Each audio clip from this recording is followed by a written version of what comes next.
It is now 6:33. I'm going to bring this meeting of the Lawndale City Council to order. I'm going to ask the Madam City Clerk to give us the roll call. Madam City Clerk. Thank you, Mr. Mayor. Good evening. Mayor Pro Tem Cuevas. Present. Councilmember Suarez. Here. Councilmember Kearney. Here. Councilmember Hoffman Gorman. Here. Mayor Pullen Miles. Here. All members are present. Thank you. I'm going to ask Councilwoman Hoffman Gorman to lead us in the Pledge of Allegiance, followed by a word of inspiration by Pastor Matthews Harbison from the Lawndale Wesleyan Church. Gentlemen, please remove your hats and repeat along with me.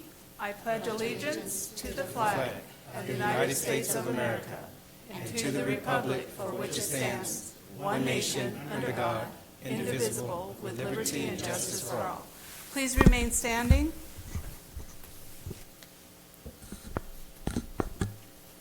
Good evening. Before I open in prayer, I'd like to say that public service must be more than just a job that is efficiently and honestly done. And to be a public servant is something that is a calling, and it is not something that is easy. And I just want to continue to encourage you to do the right things, even when it is not easy. And I also want to say thank you for taking up the mantle, because not everyone can do this. Almighty God, we ask that you would bless the people who are here tonight. We ask that the people who are in this building, that they might be able to speak clearly and speak freely, that the ears would be open. We also ask that cool heads would prevail. We thank you that we live in a democracy in which we are not dropping bombs on one another because of our differences of beliefs, but we're able to speak things out clearly. We ask that we would be able to have our times of disagreements, but we would also be able to come together for the good of this community, for the good of this city. And we thank you for the members here in front of us who are willing to take up this mantle, to be a public servant. And while this is something that is not easy for us all, we thank you that elections are able to happen so that these individuals can come before us. We ask that we can continue to be faithful to the democratic process, and that the people here tonight would be able to have their voice, and that we would be able to be together as a city. We ask this in your name. Amen. Amen. Thank you, Pastor, for being here tonight. Thank you for those words of inspiration. Let's have our public safety report. Let's hear from our LA County Sheriff's Department. Sergeant Smith. Good evening, Mr. Mayor and members of the council. I'm here tonight to present the public safety report for October 2nd through October 16th. Deputies responded to the 4400 block of Redondo Beach Boulevard regarding a burglary occurring now. Call for service. The business owner observed intruders inside the location on a live feed camera and called 911 to report the crime. Deputies responded to the scene and were able to locate one of the perpetrators. That person was arrested for a commercial burglary and booked at the South Los Angeles station. Some notable investigations on October the 11th of this year at approximately midnight. Deputy Fagino conducted a traffic enforcement stop for vehicle code violations. During a consensual search of a bag inside of the vehicle, Deputy Fagino located a loaded firearm. Both occupants of the vehicle were arrested and for weapons violations and booked at South Los Angeles station. On October 14th of this year, at approximately midnight, Deputy Henry Lopez conducted a patrol check in the area of Hawthorne Boulevard and Redondo Beach Boulevard when he observed two suspicious people sitting inside of the vehicle. Deputy Lopez spoke with the occupants of the vehicle and eventually conducted a lawful search. Deputy Lopez discovered weapons, a large amount of narcotics, money, and scales. The two occupants of the vehicle were arrested for various narcotics violations, weapons violations, and booked at South Los Angeles station. And then I just want to let the council and the public know we have Coffee with the Cop on this Wednesday in 2 days, October 18th from 9 to 10 at Target at 14310 Hawthorne Boulevard. And I would love it if everybody can make it so we can drink coffee together. Thank you. And that concludes my report if you have any questions. Thank you for that report. Any questions of the captain? Just one observation. Can you make mention, why don't you do a plug for the academy? I heard you guys have 2 academies coming up, and you're looking for We are always recruits? looking for candidates for deputy sheriff trainee. So if there's anybody that would like to apply, we're always taking applications to serve the community that you live in, serve the people, and to, quite frankly, it's a challenge to take on that challenge. So LASD.org. Thank you. Thank you. Okay. All right, the next item on our agenda.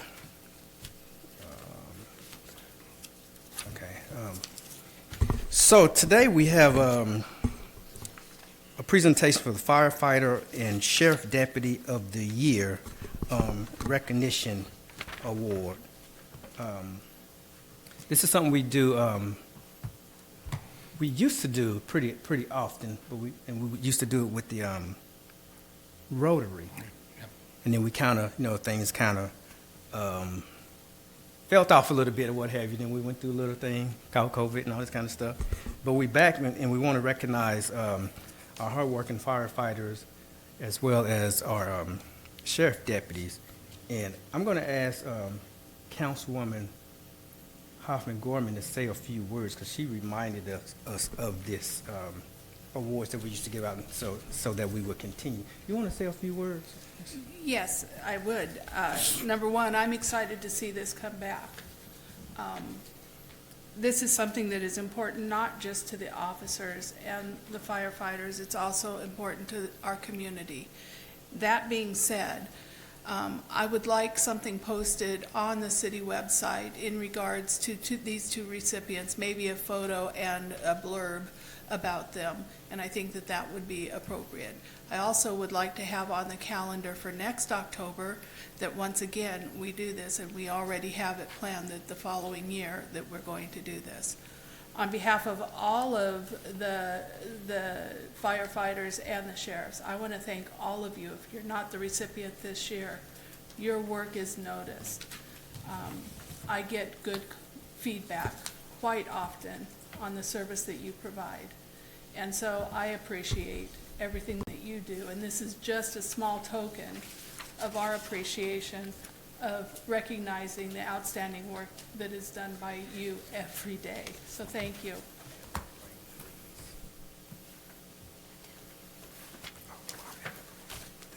Thank you for those words. I was going to ask this, but let me just skip to this real quick. Let's do the battalion chief first from the LA County Fire Department. We also have, of course, a chief sheriff deputy. This is Battalion Chief Ramos Valdoria. Did I say it correctly? Ramon. Ramon. Yeah, Ramon. Yeah, Ramon. See how I roll those R's on Yeah, Ramon. Okay. Ramon. Valdoria.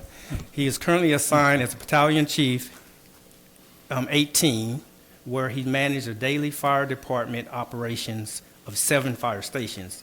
Chief Valdoria began his fire service career in 1999, where he worked as an auxiliary firefighter for the city of San Marino. In 2001, Chief Valdoria, I keep changing on you, huh? Was hired as a firefighter with the Los Angeles County Fire Department. Chief Valdoria has held the rank of firefighter, firefighter paramedic, firefighter specialist, fire captain, and was promoted to battalion chief in July 2021. Throughout his career, the chief has served as special subject matter experts in various areas of firefighting. Additionally, he has taught at multiple fire departments conferences throughout the nations and abroad to share his firefighting knowledge.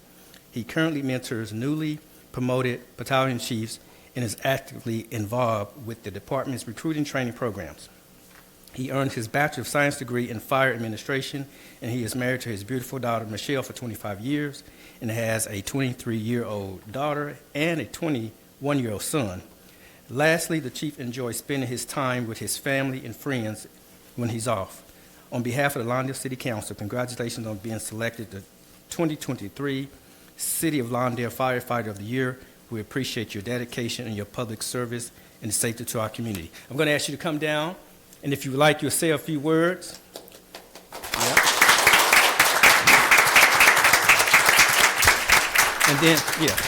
And then what we'll do, we'll have you have a seat, and I have the Deputy of the Year to do the same, and then we'll come down and take a picture together. Is that all right? Yes. First of all, Mayor Pullen Miles, council members, it definitely is an honor to receive this award. I will say that the members of the LA County Fire Department behind me are just as deserving. So I'm humbled and very honored to receive this. Thank you. Thank you. Congratulations to you. Now, for the 2023 Deputy of the Year, Los Angeles County Sheriff's Department, Deputy John Lupins. Wave at us. There you go. Lupins.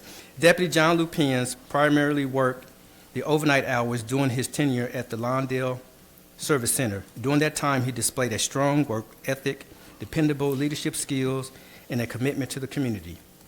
The mission of the Los Angeles County Sheriff Department is to partner with the community to proactively prevent crime, enforce the law fairly, and enhance the public's trust through transparency and accountability.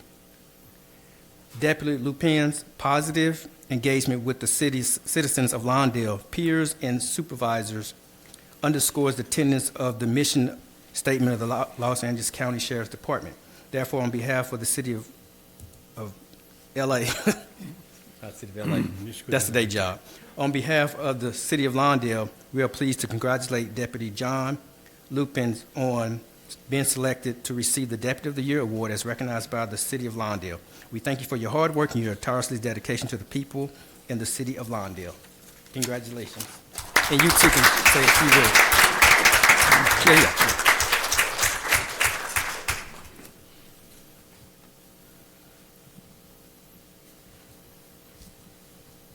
Yes, sir. Welcome.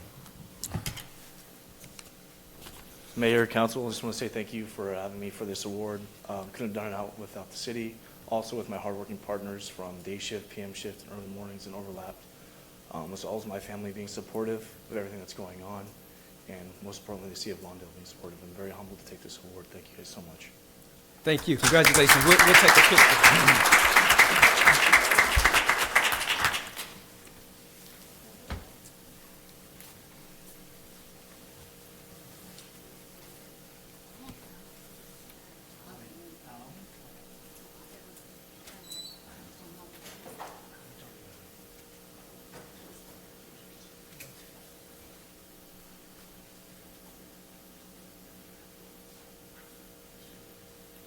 Always have to do this.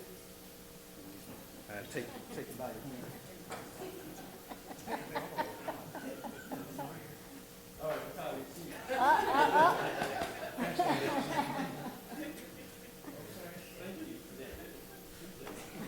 You was looking good already. You want to lift you with this flag. Pass with me. Pass with the city of Lawndale. Chief Ramon Valadorina. Okay, there you go. Los Angeles County Fire Department, Pentagon Station, number 21, Lawndale, California, City of Lawndale, 2023 Firefighter of the Year recognition of the outstanding committee to serve in the Lawndale community with dedication to public service. Congratulations on being selected 2023 Firefighter of the Year. Congratulations.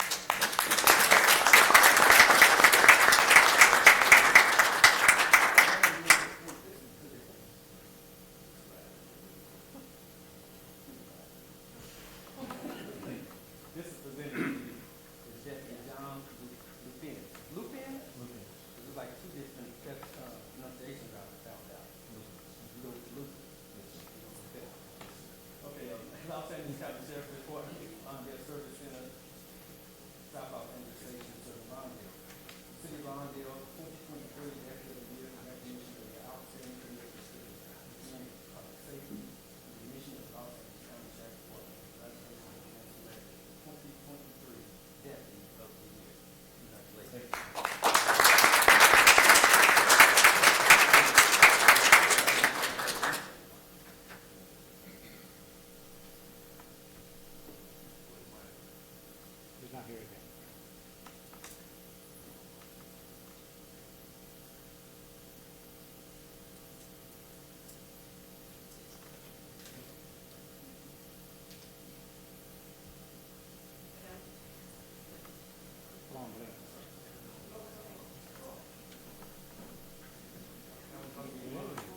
Thank you, sir.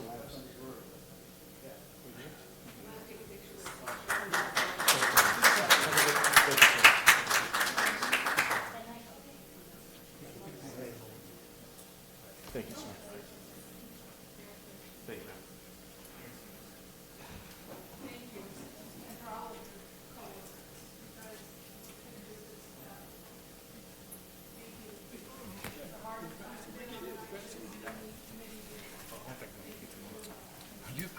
You have to borrow my glasses, dude. Oh, give me. I'm not getting up at 6 o'clock again.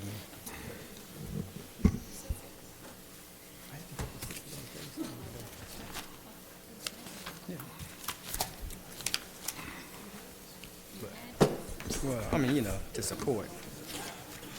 I ain't doing that today, tomorrow. Okay, let's move our agenda.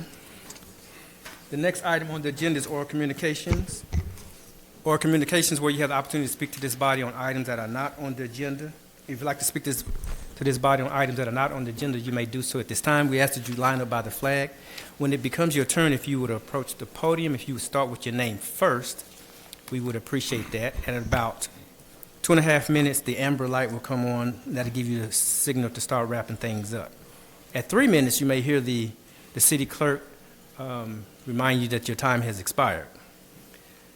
Let's have our first speaker. And you don't have to wait for your name to be called. Just simply when the person before you concludes, you can approach the podium.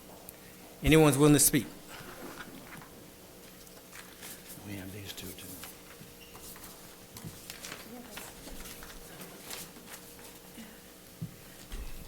Good evening, Mayor Paul Miles and Hello. City Council members. Thank you very much for having us.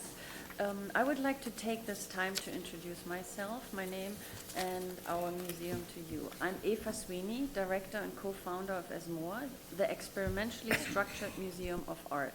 Alongside me, our small yet mighty team, Barbara Böhm, director of operations, and Max Veredi, our communications manager.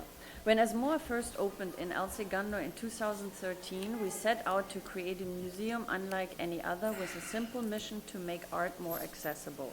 Through artist residency, experimental exhibitions, and public programming, we engage communities and artists. Now we are establishing our creative art laboratory right here in Lawndale on Marine and Hawthorne. From there, we will continue to host our signature exhibitions and provocative programs for all to enjoy, all the while fostering community, connections, and collaborating with local stakeholders. We're proud of our track record and eagerly anticipate advancing our mission in your community. ESMOA has curated 53 experiences, featured 845 artists, offered over 2,000 programs, and hosted 50 artists in residence. We like to juxtapose old masters with contemporary artists, blending Renaissance painters with graffiti artists. We also love community engagement, exhibiting collaborative art where visitors draw on our walls with charred twigs. In addition to producing experimental exhibitions, ESMOA also pioneers experimental programming, hosting school tours where students get to physically interact with artistic artifacts like the bench from Forrest Gump. As we embark on this new chapter in Lawndale, ESMOA eagerly looks forward to continuing our distinctive approach to art, building on our rich legacy. As we settle in, we are gearing up for exciting events and programs here in Lawndale. We can't wait to be part of your Halloween festival, and on December 2nd, we will launch our soft opening. We will have a family day with art making and host our annual video festival and film festival to welcome our Lawndale community.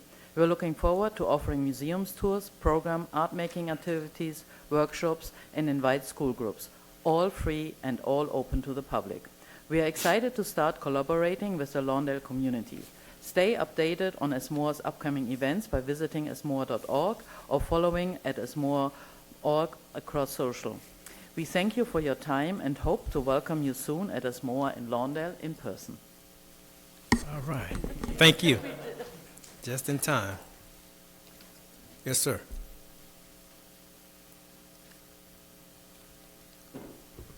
Hi, good evening, Council. My name is John Wolf. I moved to Lawndale and bought my first home here in December 2016, so I've just shy of 7 years as a resident. And I've enjoyed my time living here, and I'm very appreciative to the sheriffs that were here and the service we've received, but I took the opportunity tonight to speak to you about a very serious public safety concern on my street. In the words of my good friends and next-door neighbors, we don't feel safe here anymore. And it's a very serious situation. About 3 doors down from my house, a gentleman passed away several months ago. And since then, his home has been abandoned. I don't think he had any heirs. No one's taken over, and the house has fallen into complete disrepair. Since that time, folks that were living at the encampment at Sombra, the 405, decided to ransack his abandoned home, take his possessions to the encampment. Caltrans has since cleared that out, but the situation's grown worse. Since that time, we've now had criminals breaking in at every hour. We've had to call nightly for sheriff's assistance. Just this morning, my girlfriend, was outside while I was at work for yet another call, and I don't think Sergeant Smith is with us anymore. We did not get the deputies' names, but they said, these calls are going to keep happening. We don't have the staff to keep dealing with this. So with children on our street, with this happening regularly, and with now discussions of this is a haven for drug dealing, a city that I've loved living in for 7 years says every day when we come home, we're concerned what's going to happen. And I take it now to the point that the council needs to be aware of this. I know we're not going to come up with an action plan tonight, but we need to see a solution through. Give us the street, if you will, or the address. It's West 161st. The address is 4221 West 161st. Okay, got it. Okay, thank you. We'll provide some comments after everyone had a chance to speak. Thank you so much. Thank you. Yes, ma'am.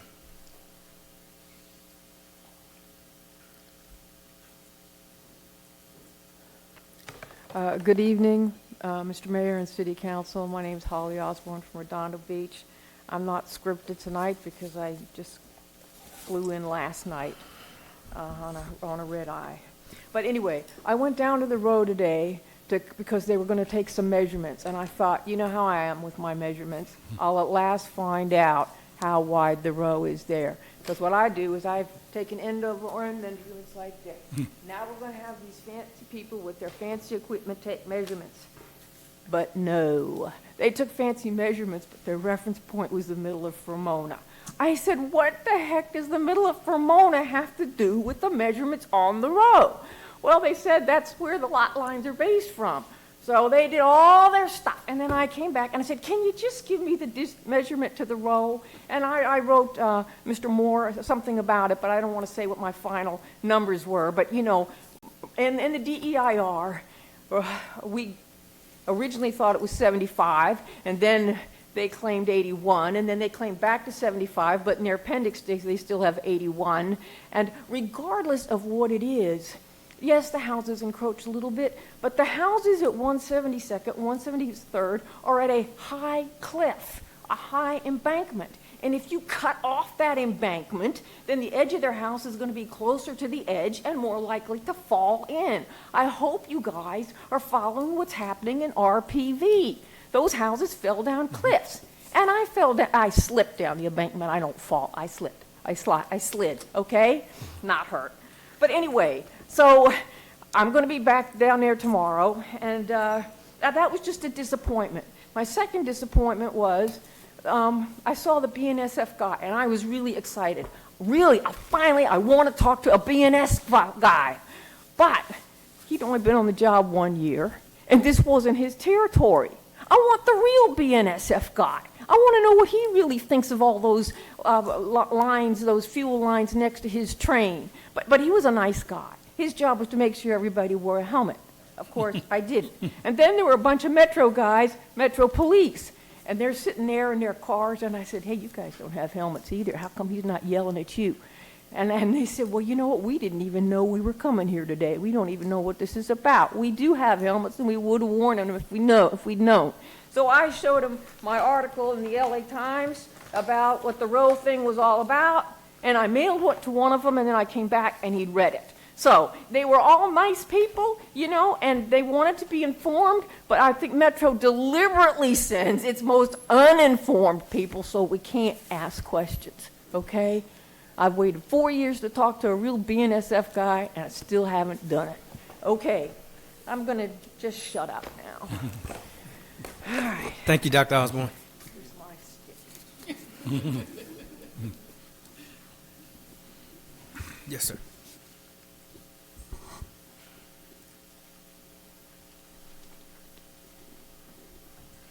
Hi, guys. It's been a long day for me. I can't thank Sean enough, Pat Kearney, Robert Polden Miles. My wife loved your shirt, Robert. And it was just, it was an amazing, but let me tell you, those guys are not going to give up.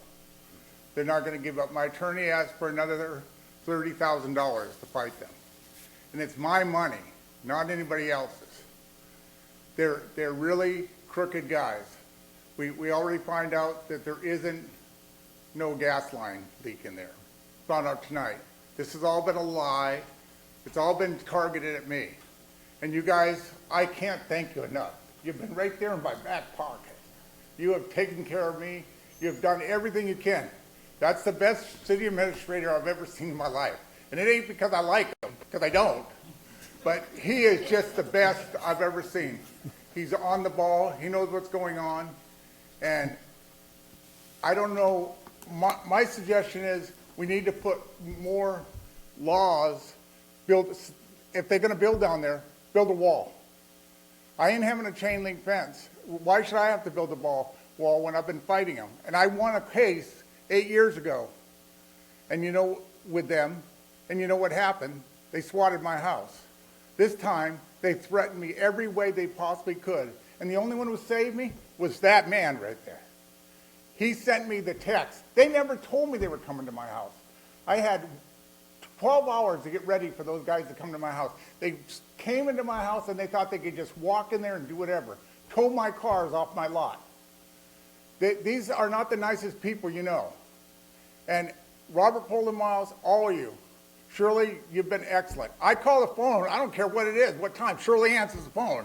It's like, and I know you must have been busy, Rhonda, because I've been calling you and not a call. But I just want to, you don't know what great guys you guys work for.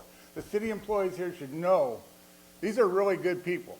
Finally, the city council that really cares about the people. You guys have saved my life because I would have not put any money in if it wasn't for you guys. But I think we should have more laws to restrict them from what they're going to do. And I don't know how do we go about that. We talked about it, Pat. There should be walls put up all along there, whatever it takes. Because as I was told Pat today, only one project in the United States of America has ever gone under budget and on time. And you know what year that was? 1931. And it was the dam. Yeah, it was the dam. That's the only project that ever. So they could have said the project on the out there was $2 million, $5 billion, $7 billion. It doesn't matter what it is because it's going to be over budget. And this one here too. So go where they want it. The thing that I would have liked them to go down 405 freeway and go down Crenshaw. That's the way it should have been. But it ain't going to happen that way because they have already decided. And by the way, Go ahead and wrap it up for me, Mr. J. I'm done. All right, thank you. Thank you. We appreciate you. Oh, no problem. No problem at all. Oh, okay, with that, we'll close public comments and bring it up to the diocese for any comments from the council. Let's hear from Councilwoman Hoffman-Gorman. Yes, first let's just thank everyone that came out to speak tonight. Everybody is appreciated for coming and let us know what's going on in our city. To ESMOA, I'm excited that you're here. I have heard about you and I quickly jotted down the esmoa.org website because I plan on following along. So welcome to the city of Lawndale. We're a city of good neighbors, and I look forward to your successes and for the Lawndale residents to be able to enjoy your facility. Mr. Wolf, I'm going to ask that you speak to Lieutenant Salgado, who is standing here in the back, regarding your issues on your street, and maybe he can assist you with some of that, okay? I'm going to ask the city, Sean, have we contacted at all Caltrans in regards to those homeless that are bothering the Sombra street that he mentioned? We have, staff's gone out, MSD, and other staff, Public Works, when they see them, they're in contact constantly with Caltrans, but it's just their response. They're out on 162 as well, as you know, over by the 405, where it terminates there in that parking lot. They're out there, monthly, bi-monthly. We are in contact with Caltrans. I get calls from the council and the residents about the bags left, the maintenance issues, the lack of maintenance on the right-of-way areas, but we do talk to them constantly. They do get out there, but not as soon as we'd hope. And then, as everyone knows, the Caltrans areas in the CHP's jurisdiction, but the sheriffs do coordinate with them when we have crimes and whatnot and go in there and address it. And do we have any information pertaining to the house? It sounds like it's vacant now that the gentleman has passed away. We'll have staff, Michael Reyes, come talk to the gentleman here, the resident, and get that Thank you. information. We can move forward on All if there's right. any code violations. Thank you. Dr. Osborne, I loved your stick. Thank you for having your stick. And I, like you, am very confused as to why they were in the middle of Fremona. The question was the row. So thank you for keeping us abreast of what's going on and the questions that you have. Again, I feel like Metro owes it to every single one of us that they release what the questions were on that draft DIR and their responses. Because if they're not willing to speak with us outright, we should be able to at least read it. But it's Metro, as Jay pointed out, and you pointed out, they didn't even bring their hats and didn't even probably understand that there was a project going through here, so that's what we're dealt with. Jay, I'm sorry I missed your phone call. I did attempt to call you back, and it went to voicemail. And yes, I was busy this weekend, but I did try this morning. And I've been praying ever since on your project and what you're going through right now. It doesn't surprise me there wasn't a leak on your property. It just doesn't surprise me. It's Metro. That's all I can say. Again, they asked me originally, how do we get the Lawndale residents to trust them? And they've done everything opposite of what I asked. I said, start giving us answers. Instead, this is what we've got. Anyway, thank you to everyone that came out to speak tonight. And I'll put it to the guy here on my right. All right. Well, I guess Rhonda said everything that need to be said. I want to thank everybody that came to speak tonight. Dr. Osborne and Jay, and like Jay said, Sean was there, Robert was there. You did very well on the interview. I saw it at 5 o'clock. You almost made me cry, but I doubt it. I didn't cry. But you spoke very well, and it did show when you stood outside your gate, inside your gate, and the Metro was there with their arms crossed like they were a bunch of bullies. You put them on the spot. What Jay's fighting, if you don't know, it's a David and Goliath thing in his house. He put Metro on the spot, now he's paying for it. So we need all the Lawndale residents to support Jay and be at his house whenever he needs it. I'll always be there, brother, you know that. And with that, I'll pass it on. Thank you. Councilwoman Spurr. Thank you to everyone that came out. I think for the most part, my colleague said most of it. I did want to say, though, for ESMOA, if you can reach out to our staff, we can be there for like a ribbon cutting or something of that nature when you have it, whether you have it after the soft opening or whatnot. And then to Mr. John Wolf, apologies for what's going on. I know our staff took down the information. We are looking at trying to get another deputy since they're, as the mayor mentioned earlier, opening new academies. And then Jay, when we hired Sean, that was his biggest selling point. We knew we were going to go into that battle with Metro, and so we knew we needed to have him on board for that. So I just want to say thanks for recognizing that. And with that, I'll pass it along. All right. Madam Pro Tem Cuevas. Thank you, everybody, for coming out and speaking. My colleagues already touched on every point. I would like to get more information about the museum and how we as council members could get involved in the programs. And Jay, you know how I feel. We you're welcome to call anytime. The same with any of our residents. If I'm available, I'll pick up the phone. But Metro is, one of our biggest issue, and we have the right man in the job, right on my right side. So he'll take care of the residents when it comes to Metro. And Mr. Wolf, Michael will be able to assist you with all that. So, and you're welcome to give us an update anytime that we have a meeting. With that, I'll pass. That's it. All right, thank you. I too want to thank everyone for coming out tonight and those who had the opportunity to speak. As MOA, we're excited that you are here in the city of Lawndale. I had the opportunity to make this announcement in a group of mayors as we met with the county supervisor, Holly Mitchell. And it was just so ironic because I was sitting right next to the mayor pro temp in the city of El Segundo, right? And so I teed it up and said, yeah, we're getting a museum in the art gallery. And then, of course, I had read it in an easy reader or what have you.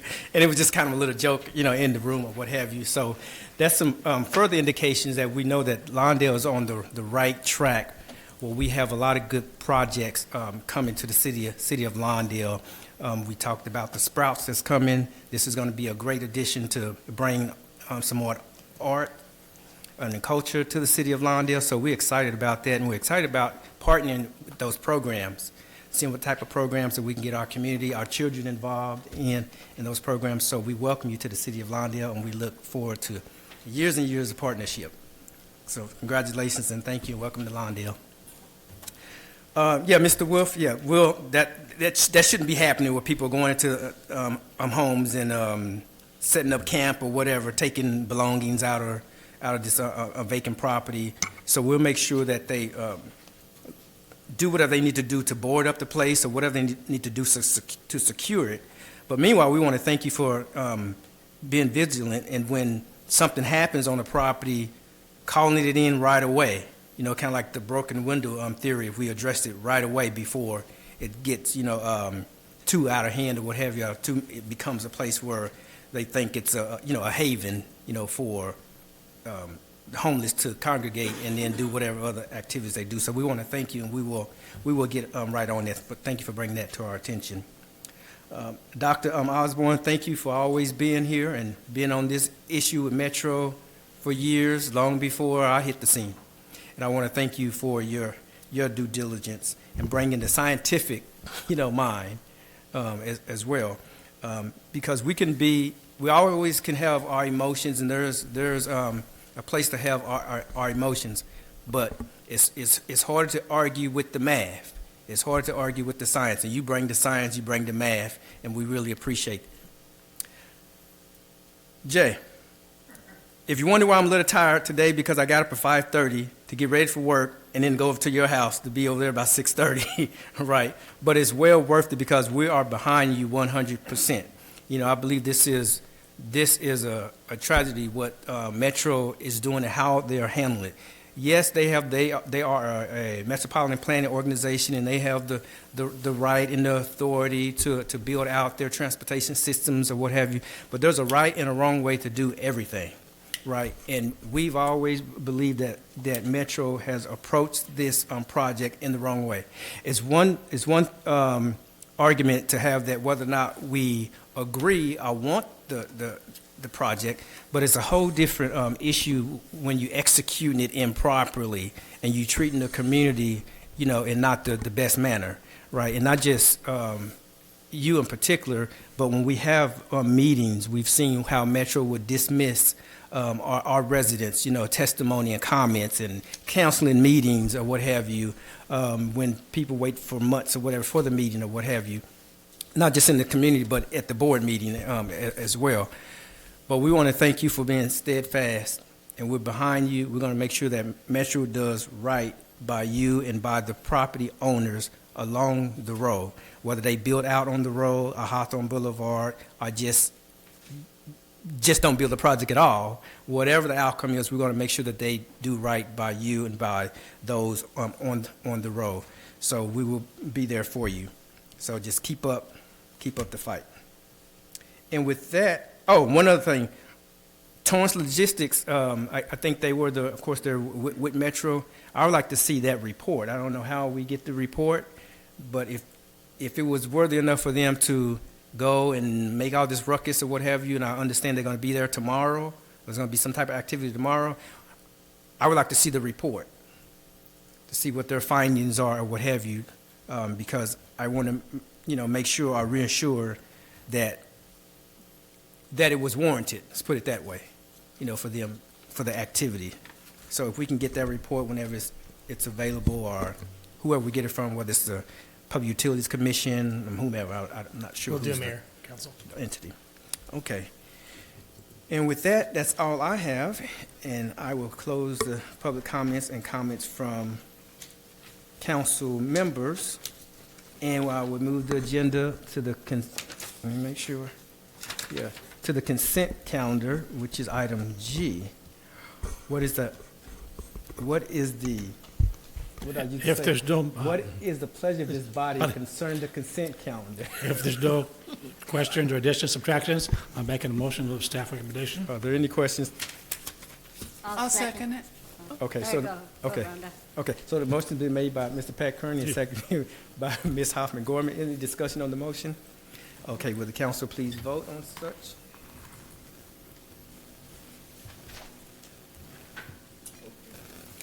For the consent calendar, the motion passes unanimously.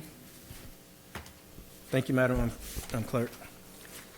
Next item, item 5, under administration of the joint use park agreement. Let's have the staff report. Thank you, Mayor, Council. Good evening. I'll be brief on this item. So we're happy to bring this forward. Staff and the City Attorney's Office, we worked many, many months on this agreement with the Lawndale Elementary School District, so we want to thank them for their assistance. I'll break it down. There's two different types of agreements. We have one that's for the 3-year master agreement for all 3 parks, and then we have the second agreement for the repair agreement of the parks. So I'll go into, the master agreement, some of the comments that I received from staff. There was a little bit of reduction on the area of the recreation. The Bollinger Gym was not part of that, was excluded. And then some other miscellaneous items that staff looked over. But the repair agreement was the second part of the whole process. And the city has agreed to meet certain requirements to repave the 3 parks. So you got Roger Anderson, you have Green, and then Jane Addams. We'd be re-asphalting our areas of responsibility. The school district has agreed to take care of the fencing as part of their. And then one of the other big key concerns with LASD between the city with the irrigation. So the irrigation lines and there are some concerns in Adams, Green, as well as Roger Anderson. My understanding from staff, Roger Anderson's the most acute situation with the irrigation lines. One thing in the staff report we put in there is the potential fiscal impacts. So the estimate when we first started on the process was a little dated. It was about 2 years old. So it's estimate. It's not a full cost. We don't know. So it's a total cost, but we're estimating based on the bid we got from our old landscaper, which was a little off. It was about 500,000+. So we put it at about 1.5, give or take. Staff put together kind of a rough estimate outline for the asphalting, and we're looking at around 400,000 for that, roughly. And that's a little bit more exact on that cost. And so that's where we're at with the 2 agreements. This concludes staff's report. I'll be happy to answer any specific questions you have at this time. Thank you. Okay, thank you for the staff report. Are there any questions of the staff report? It's not a question, but I was wondering if you could explain why we have to do the asphalt and the irrigation. For example, it was all part of our previous contract, which we did not maintain properly. Is that my understanding? So, yeah, that's been an area of maintenance versus capital improvements. In between, there's been a little bit of reading differently in the older agreements. So, but, the areas that we've used a lot, they haven't been slurry sealed. especially Adams. Green too as well, but there's a lot of use both ends. LESD and residents use it, which are kind of the same folks too. So there's been some maintenance issues, lack thereof. We just hadn't had the money. So some of that stuff did get decayed down. Adams is the one that I know specifically expired out real well. Green, I've been out to the Easter egg and there's big ruts, but that's from water. And when you don't slurry seal it, I'm not an expert because Public Works is not here today, unfortunately. But when you don't slurry seal it, it holds in because water destroys roads, as the council all knows. That's the big killer of asphalt and roads, water. So when water gets in there, it damages. So there's been some erosion. Probably, believe it or not, which is interesting, Roger Anderson is probably the best. Oh, really? In terms of asphalting, it's not as bad as the other two, but it has its challenges and issues with the irrigation. Now, these are just rough estimates. That's what we came up with roughly, and that's where we're at right now. And that was one of the concerns from the school district. They felt that maintenance also mentioned, keeping up some of those capital areas that were, they felt was our responsibility. It was a give and take. Is this a perfect agreement? No, it's the best we could get working with our partners at LASD. Thank you. And did you have something? I want this read into record from Randall. Okay, we can ask the city clerk to read. Yeah. Oh, I have a question, though. I thought for public comments, the person had to come to the meeting in order No, for... we're not under any we're not under obligation to read in the record, if that's what you're asking. But we do receive the public comments if it's in written form, but we're not under any obligation to read the public comments. But depending on, if that's something, you can read it if you want, as part of your comments. Okay. You can do that. This is all. No. Well, no, you can't read somebody else's in there because that just doesn't seem right. But you could read whatever you want to read. Okay, right now? Or Wait till. Yeah. Okay. It's part of your comments. Okay, this is from one of our residents, Randall Abrams. It said, earlier this year, I attended a joint meeting with the City Council and Lawndale Elementary School District. The intent of this meeting was to begin to discuss a new joint maintenance agreement between the two bodies. It was hoped that the school district would share some of these costs like past years. However, it appears that the city will pay additional fees on top of the ongoing maintenance costs for past years. This agreement presented tonight appears to require the city to actually increase spending on the school parks. Why would the city be liable for $1.5 million to complete the Roger Anderson parking lot project? Isn't most of the activity on this lot based on school usage? There is even a $1,000 per day late fee for projects not completed on time. Does this actual usage of these parks justify these decreases costs for the general fund? It appears the school district has even more terms in this 3-year agreement than previous years. Okay, thank you for that. You have any more comments you want to add? Is that it? This is going to be open to the public to speak to, right? Is this? Yeah. Well, yeah, anyone can speak Yeah, on I'll it. wait till public speaks. Yeah, but I'll remind people, of course, their comments are their comments, whoever want to make any comments. Is there anyone else want to speak on this item? After, yeah. After. What we do before and after, whatever, unless you don't have anything right now? No. Okay. I'm good. Okay, if there's anyone want to speak on this item, please do so at this time.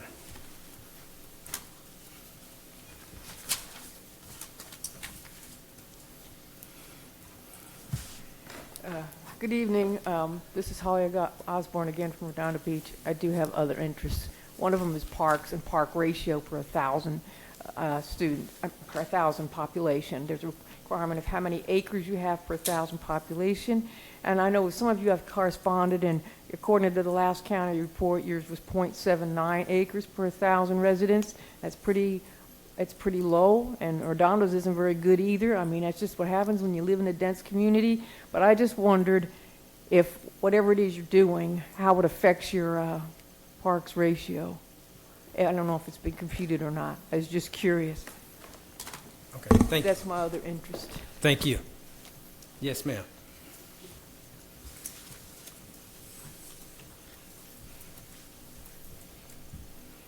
attended that same meeting, and I'm with Pat on this. Why are we constantly paying for the school board stuff or whatever? We have a member here today from the school board. I was wondering if she'd want to get up here and comment about this, but maybe not. But why are we spending constant money fixing? And then that other gentleman from the city too that had the issue irrigation and stuff, why isn't some of the school board taking the hit on this stuff instead of us, the city? That's it. Thank you. Okay. You want to make Yeah. comments now? I'll make some comments, Okay, yeah, there you because I think there was in the comment that Councilmember Curdy read, that it's coming from general funds. It hasn't been allocated, so technically it's not coming from general funds as of this moment. And for me personally, I think Councilmember Cuevas asked the question of the repairs. Well, that was in a previous agreement. The agreement wasn't clear-cut as to some of the repairs. And I think for some of the council members, the matter of green space in a city like Lawndale is of the utmost importance. I associate with, the ability to make sure your health is good, whether you use it to walk and whatnot. And even if it's not used to the fullest extent, I always believe that should be made available to the public. And I think the city, in this case, we're viewing it as something that, even though I believe we're going beyond our obligations at this point, and we're being very generous with this agreement in the school district, because we know it's something that's important. And so for me, I would, green space were really, I think Ms. Osborne brought up the ratios in a city like ours were extremely on the low end of having access to it. And I think that the parks that we do rent, or not rent, but the use agreement with the schools allocates it within the region so that there's access for certain areas, not just having them in, certain areas. So for me, that's very important. So that's why I'm willing to go forward on this agreement. Thank you. Anyone else have anything they want to add? I have some comments, though. Yes, sir. If you read the stuff that they're asking for right now, we're giving away the gym. What page are you? It's on page 103. They're taking away the gym. If you read this park space, master agreement, school-related activities, we have to file for a special permit for the use of gym. And if it's not available, we get denied. That was always in the agreement, so now it's not. If you look, they're taking more space, park space away from us. If you look at the diagrams in the back, you see the highlighted green, that's park space taken away from us. It's just ridiculous. And I believe they want us to do paving Roger Anderson all the way back to the school parking lot with the teachers' park, which is not our responsibility. It's time that we dig our heels in the sand and say, no, you cannot keep giving everything to the school district. I know Councilman Suarez is for it, but green space is not required, it's recommended. Yes, we have little green space, but this cash cows, others are drying up. And we have a union contract to deal with, we have Metro we're not sure of. We cannot keep spending money and let the school district piggyback on us and we're paying the cost. That's not right. So my recommendation is we keep Jane Addams Park if we can, pay them $25,000 a year and get rid of the other two. If you agree to this contract, this council, are we here representing the city of Lawndale? Or are we here as council members worried about a few votes in our next election? If that's the case, none of us belong on these seats. And with that, I'll turn it back over to you, Mayor. Okay. Thank you for that. Yeah, any comments, Mike? I guess I do have something let's go, to Ms. say. Quay. Go. The contract that we had in the past was for the gym was separate. We never had both contracts together. The other thing is, the gym, we haven't used it. We don't have activities going on for the gym. Green space to me is the most important thing. It's not for boats. I mean, like you brought it up, I am running, but it doesn't matter. Everyone should have access to green space, like Bernadette said. And you said it's not a requirement, it's a suggestion. Well, I would like to see green space for our residents. The repairs that we have to do is due to not repairing them throughout our 20-year contract or agreement that we had with them. We neglected to repair those items. If we would have been on top of it and discussed it with the school board as, well, let's split it 50-50, this wouldn't be happening. That's my opinion, and I'm for the current contract. And to piggyback on that, we have discussed this every time this has come up. And major capital improvements should have been split 50-50, Robert, you know that, we've discussed that before. It just, they want. And yes, I'm all favor of the green space, but let the school district and the city council work together. Let them fund some of these projects. Let them put some money in. What I believe is the reason why they don't want to do that, because if we give the parks totally back to the school district, they're going to have to hire landscapers, buy equipment, and have to take care of their own parks. We cannot, as a city, keep affording to pay for all this.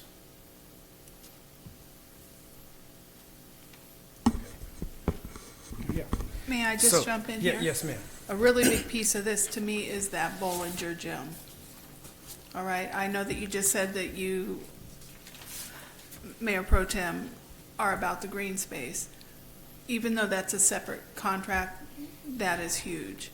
Even if we're not using it, the availability to use it is huge. Because at one point, we were using it, and we were using it quite a bit. So I'm not willing to allow that piece of it to not be there. That piece to me is just as important as the green space, and I don't, if we're going to do this, it needs to be included.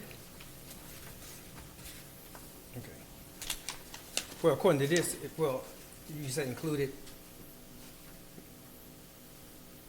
excluding facilities. Well, it calls for the gym for them to allow us to use the gym on the event by event basis.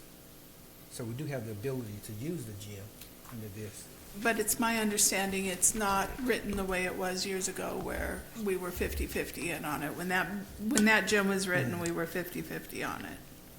So will we be able to negotiate a separate gym use, seeing that the gym use has traditionally been separate from the park use? I'd have to talk to the city attorney. Yeah, we'd have to talk to LASD and see if we can negotiate on that. Okay. So at this point, I don't really feel like I'm capable of voting until the gym gets figured out. Did you get the gym figured out? Okay. Well, so the gym is a separate issue. Let's say we get a deal figured out on the gym. It would be separate from this agreement. And let's say we don't get a separate deal worked out for the gym. This will allow us, though, to use the gym on an event-by-event basis. So we still would have opportunity to use the gym, whether we have an outside agreement, outside of this agreement or not, according to this, if I'm reading this correctly. That's right, Mayor. Under this agreement, the district, or the city has the right to go to the district and request use of the gym. What we don't have under this agreement is sort of the ongoing, you would control or have the right to say who's using the gym, Monday through Friday from 4 p.m. on, or on the weekends. If that's something that you would direct the city manager to negotiate, as it was in the past in a separate agreement, that's perfect direction to give as part of this tonight, that you want to, investigate that. One of the things that this calls out is that the city manager and the superintendent will meet annually about the scope of the agreement. So even without that direction, he can certainly bring it up on his own.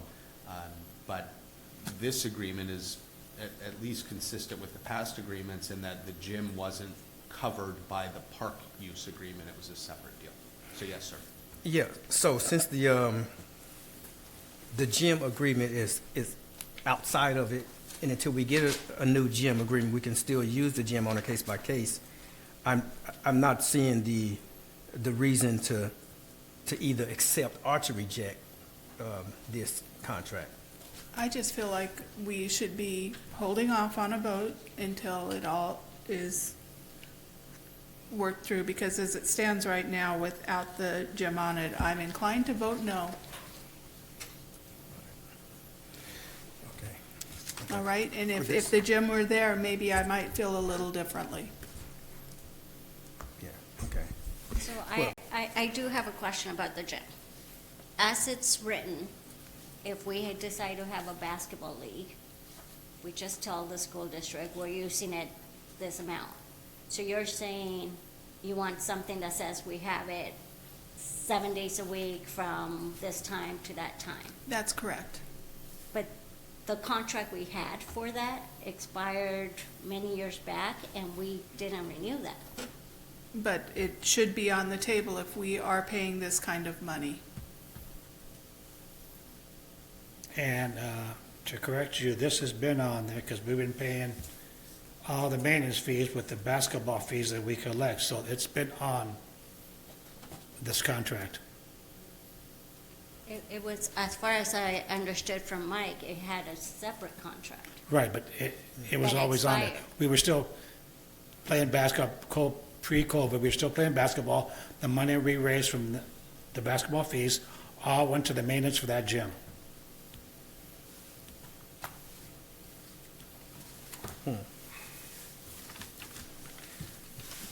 Okay.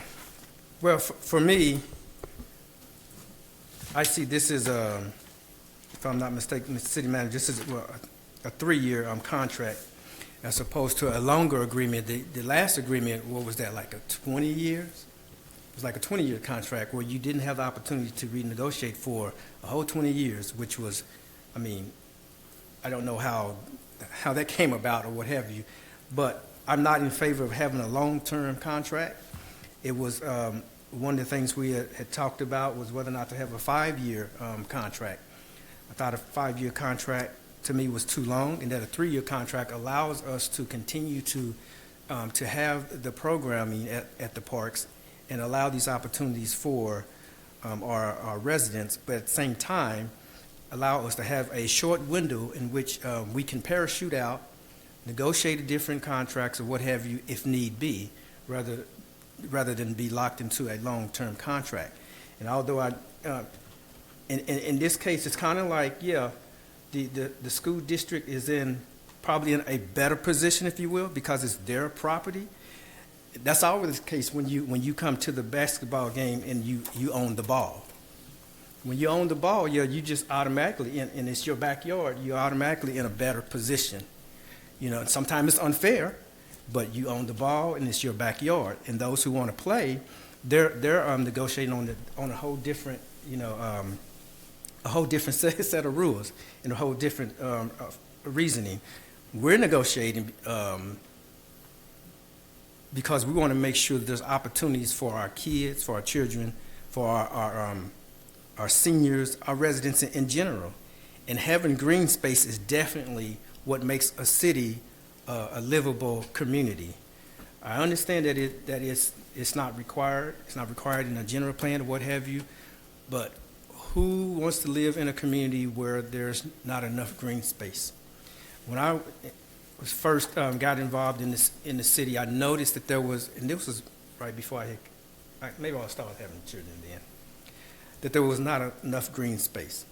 I didn't know that the parks was actually owned by the school district until I actually started getting involved in the city.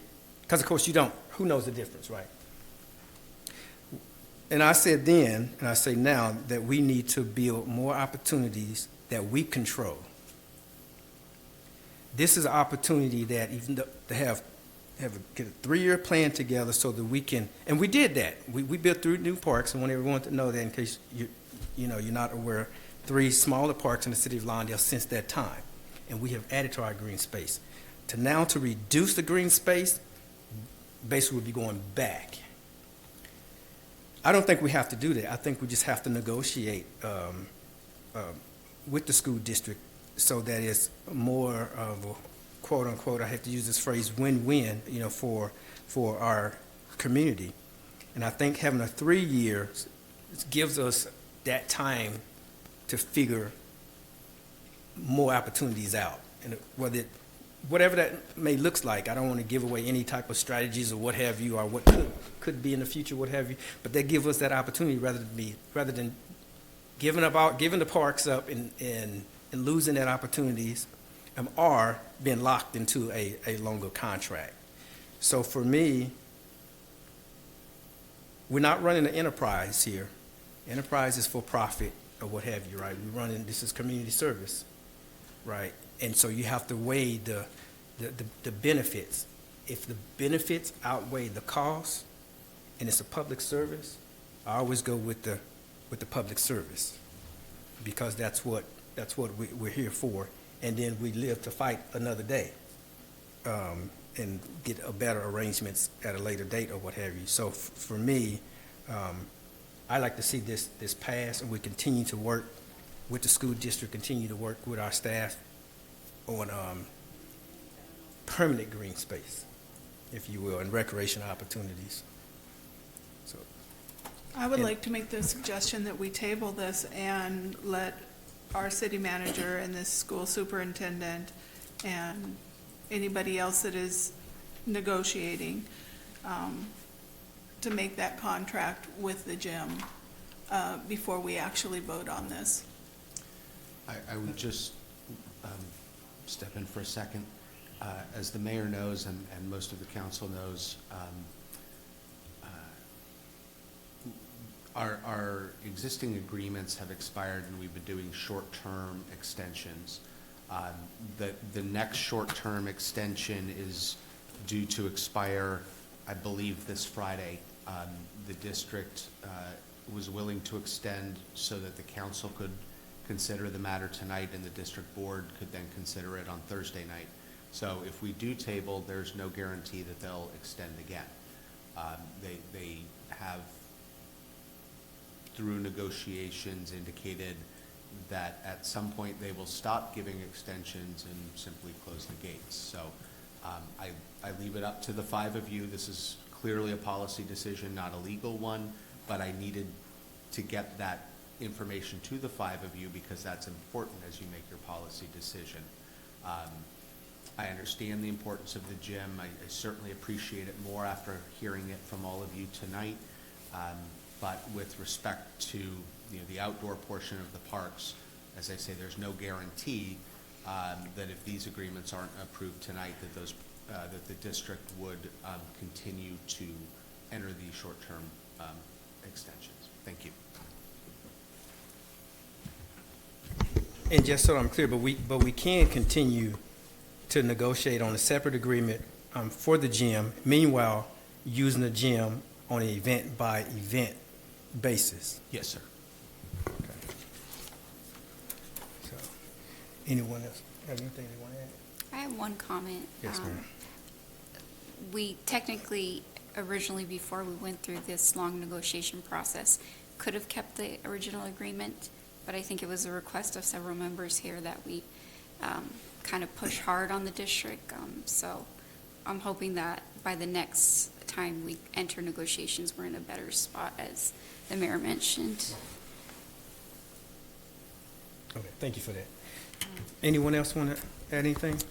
I have to agree with Rhonda. I think we should take this back, the whole thing, until we get, I know it's a separate agreement, but let's do it all one time. Yes. I don't think the school district, I'm just thinking on the top of my head, will deny us because they want the parks to stay open and they want us to pay the cost, so I think they'll extend it. But I'm with Rhonda. I will not vote for this agreement at all until we get the gym back in it. But the reason why I was saying that is because the gym was a separate agreement, it will continue to be a separate agreement. So I don't understand that the idea that the gym is riding on this contract or as a part of this contract when it's not. I kind of view this contract as the more important one than the gym by itself. And although the gym is important, but it's a separate agreement as it has been in the past, and even with this agreement, it's still would be, if we wait a few weeks, let's say in a few weeks or whatever it happens to be, and we get an agreement for the gym, that still would be a separate agreement than this agreement. So because both of them would be separate, although I do want to have an agreement on the gym, it doesn't make sense to anchor them together. I think they are anchored together because they're all pieces of our recreation and the things that we do for our citizens in the form of recreation. And that's how I see that they're tied together. And unfortunately, at this point, without that extra piece sitting there, I would have to abstain because I want both pieces sitting there in front of me to make this vote. I understand. I'll make the motion. Let's have some comments from the Oh, Is there anyone didn't from? we already do? Did we? No, not on this item. Yeah, we did. We did. I do have a question for the city manager, city attorney. Sorry, I just got here. Under the master agreement, all of these items fall under the master agreement, correct? If it says master agreement, then you have the park space, you have 2, 3, 4, 5, 6, well, I'll go on the way to 7. Is that part of the master agreement? All of those? Those they are under- all, yes, the 1 through 7 on pages 1 and 2 of the staff report are the director's sort of interpretation of these sections and his concerns about them. For the master? The master, yes. Well, yes. then, if you read number 4, it talks about the gym.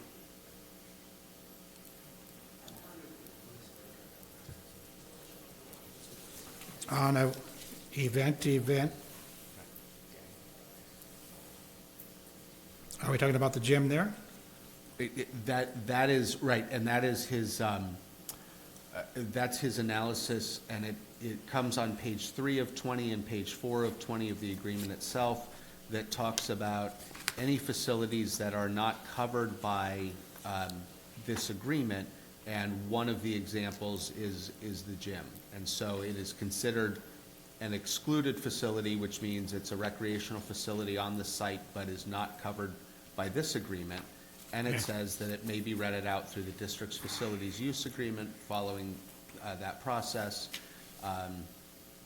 and that the city manager and the district superintendent may mutually agree to the use of excluded facilities under the terms of this provision, which again allows for a revisiting, just even at that chief executive level, of whether any excluded facility, including the gym, should be subject to a more kind of robust agreement than just the one-time use agreement. Okay, thank you. Yes, sir. I'm going to open up for public comments again, if there's any others who want to provide public comment. Yes, ma'am.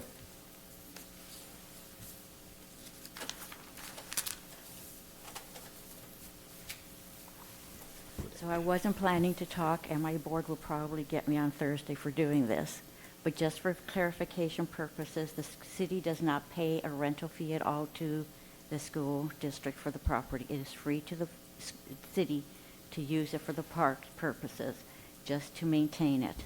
Also, when we began the negotiations, the city was planning to spend, I believe it was $75,000 for new fencing around the parks, and the school board has taken that on. We will do that ourselves. We took that out of your budget. Also on page 4, whoops, I'm sorry, that was about the $0. It is in here that the city manager and the superintendent will meet together every year before June 1st to discuss anything that's happening so that things don't go through for 3 years. They have to be in constant contact with each other regarding this. And the reason why the gym isn't on here is because those facilities are also used as classrooms. So they're used for educational purposes during the day and a lot of times for the after-school program after school. So it is a separate entity, and I would suggest that we start looking at making up that agreement immediately so that it's a favor for both entities, because it's our children who are using these parks, and it's our children who are using the gym.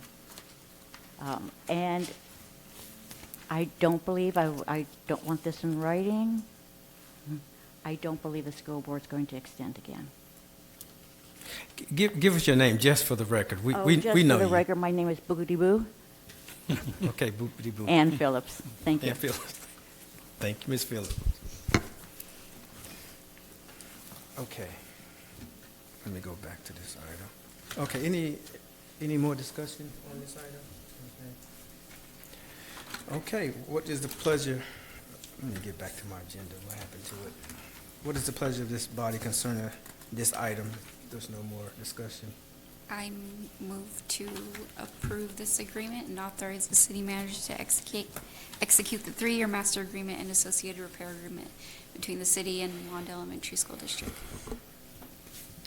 I'll second that with if the city manager and the school superintendent could meet to discuss the gym. Well, yeah, it's part of it. Or separately, you can give him On that a direction. separate contract, correct. Yeah. Okay, so the motion's been made that we approve the joint use park agreements. Motion was made by Suarez and seconded by Cuevas. Any discussion on the motion? Seeing none, would the council please vote?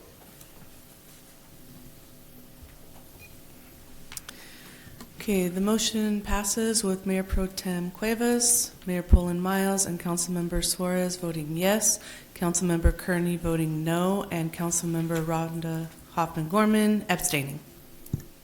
Okay, thank you, madam. Next item is the quarterly investment report. Let's have the report.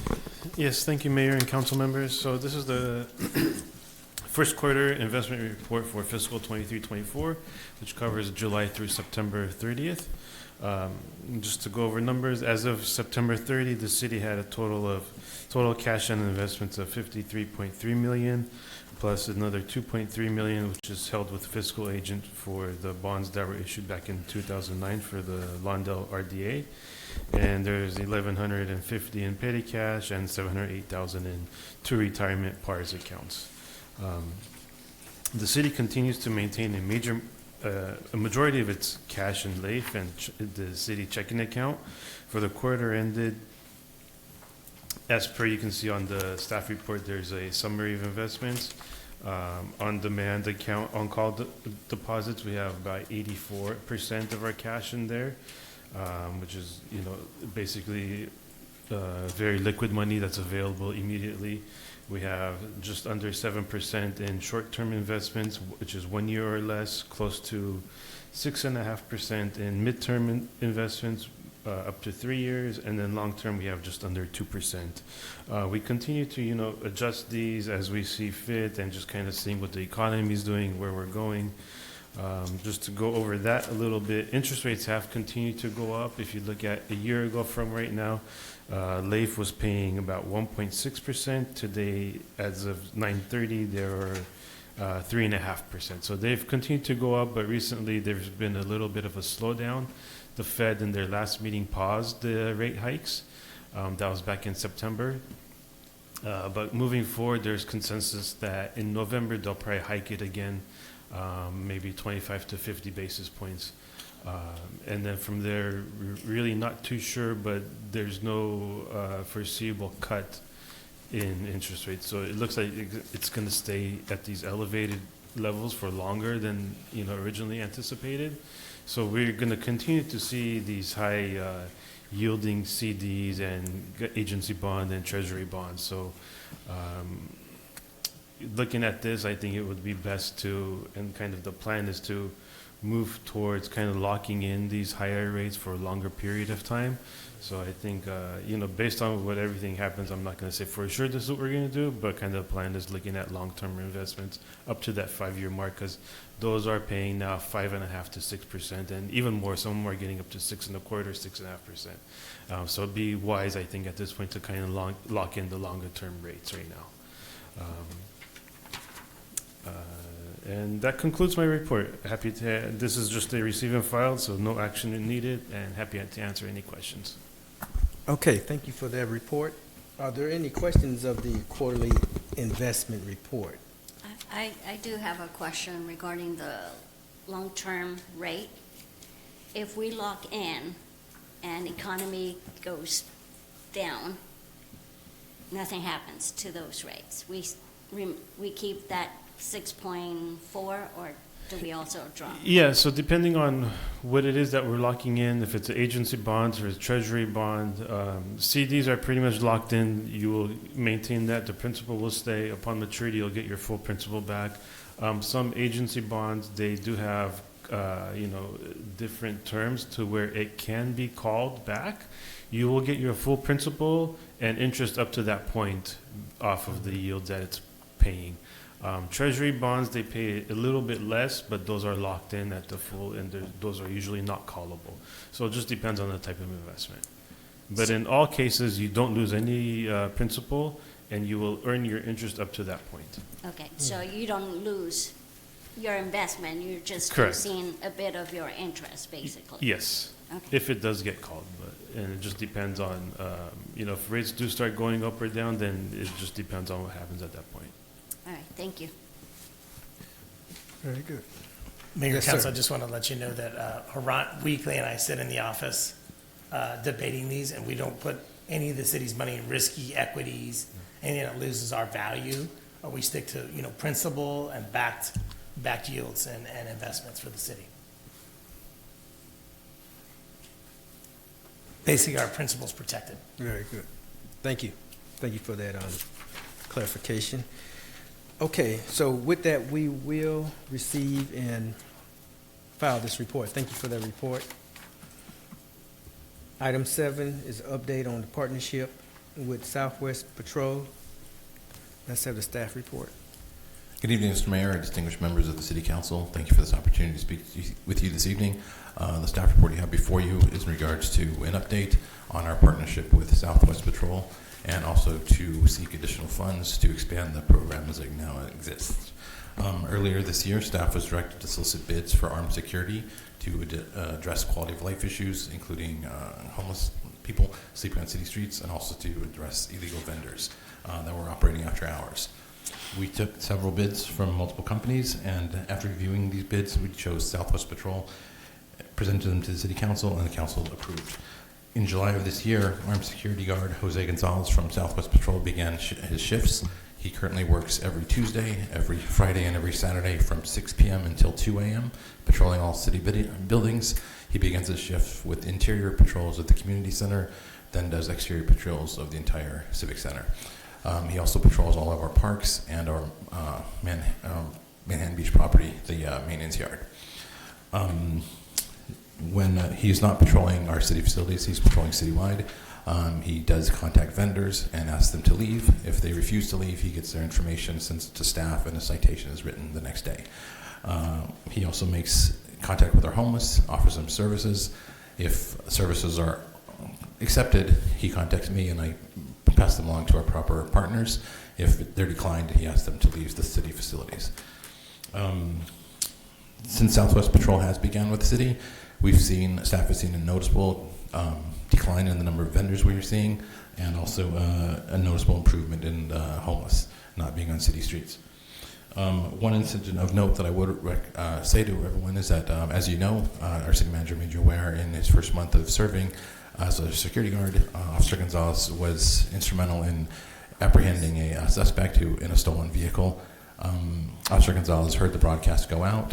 He saw the vehicle later at one of our local businesses, contacted dispatch, confirmed the car was stolen, and let deputies know that it was occupied.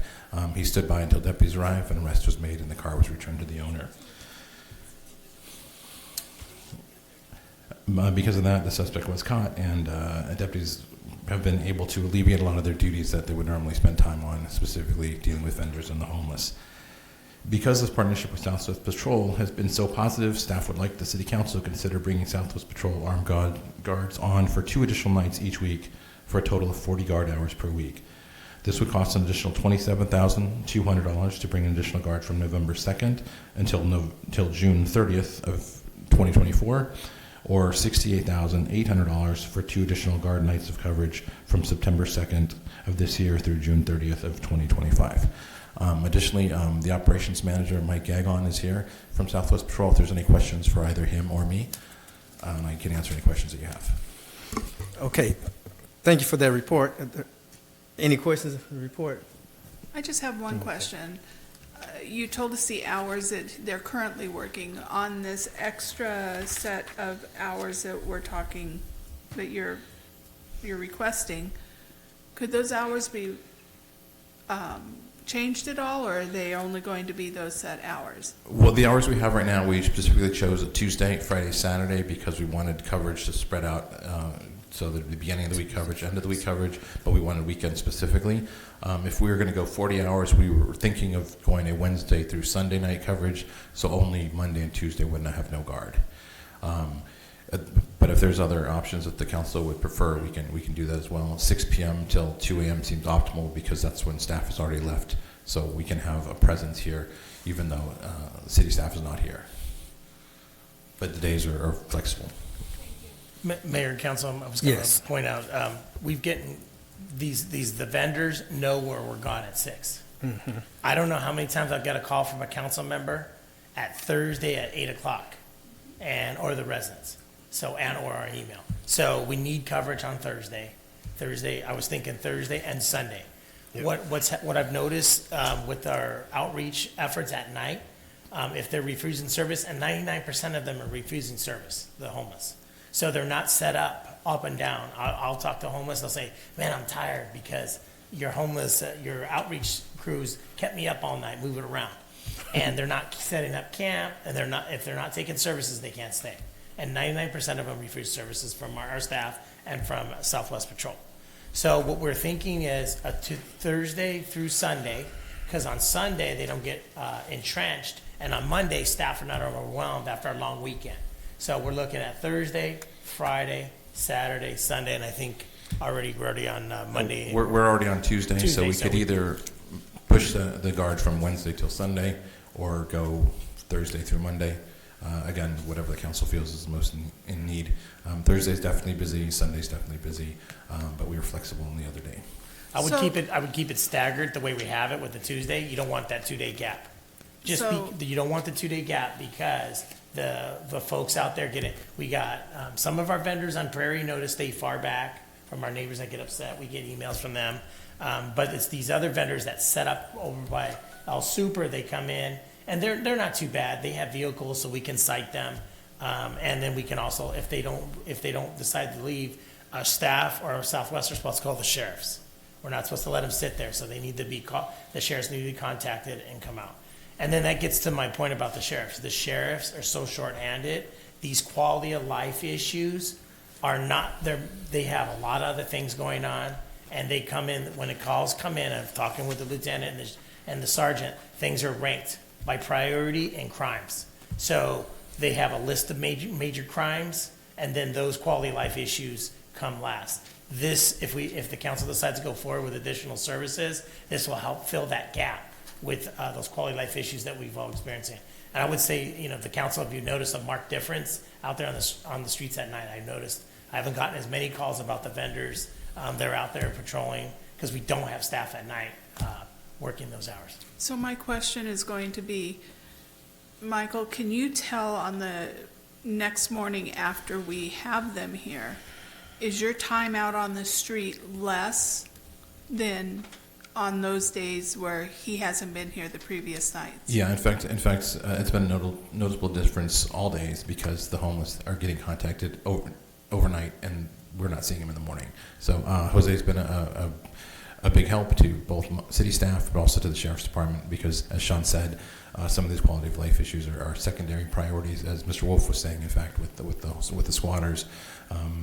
The sheriffs are just overwhelmed. So vendors and homeless are things they have to kind of put on the back burner. So having Southwest Patrol there to assist staff and sheriffs, it would be a big help.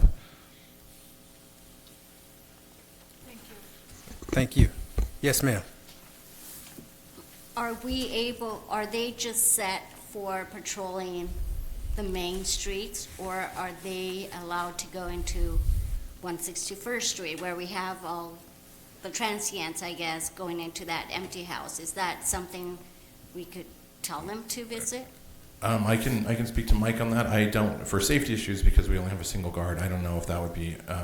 That sounds like very confrontational. I think would be something we would reserve for sheriffs who are trained, who have backup. Jose right now is only on by himself.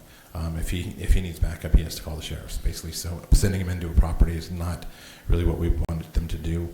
I can speak to Mike if that's something that they're trained to do, but I just for safety issues, I don't know if that we would recommend that. Yeah. Anyone else? I would definitely like to see them patrol on Sundays, because as the city manager knows, I do my walks on Saturdays and Sundays, and I'm constantly sending him texts on different issues or what have you. And I noticed on Sunday, things are getting a bit better, but I think if we had some patrol on Sundays, we have even more impact. Because everyone knows that City Hall is closed, on Sunday. And that we have limited code enforcement, on Sundays. So I definitely want to see it expand on Sundays. Should we increase the patrols? That's all I have. That's really all I have. Are we thinking Tuesday, Thursday, Friday, Saturday, and Sunday? Is that what we're thinking? No, I don't think. Yeah, so we already have them on Tuesday. Tuesday, yes. And then we would think. And Thursday, Friday, Saturday, and Sunday. Correct. That'd be 5 days, right, Mike? I'm okay with that. Yes. Yeah. Yes. So this And that's the additional 27 or 68? Tuesday. 27,200 would get us from the remainder from November 2nd of this year through the remainder of the fiscal year. The 68,000 is for the remainder of this fiscal year and to continue it into 2024-25 fiscal year. The existing contract is already through the 2025 fiscal year. Thank you. And this is qualified with ARPA money, so there's no cost to the general fund. Thank you. And of course, we're keeping a track of the effectiveness, right? I get extensive reports from Jose every night that he's here. The reports chronicle where he's been all night. There's photographic evidence of where he's been. We have QR codes at all of our buildings, so he logs in, so we know he's been there. And we have extensive records of what he's doing. So we'll be able to have measurable results, is what I'm getting at. That you can quantify. Yeah, well, in terms of measurable, we can point, certainly look at the citations that we've written to the vendors and see that those are effective and that they're not showing up. Also, the number of homeless has been reduced that we've seen for city staff. Okay, very good. Any other questions on this report? No, but I'll make a motion to go with staff recommendation, option one, actually. Option one? Okay. Yeah. I'll second option one. Okay, so the motion's been made by Pat Kearney that we go with option one, seconded by Cuevas. Any discussion on the motion? Seeing none, would the council please vote?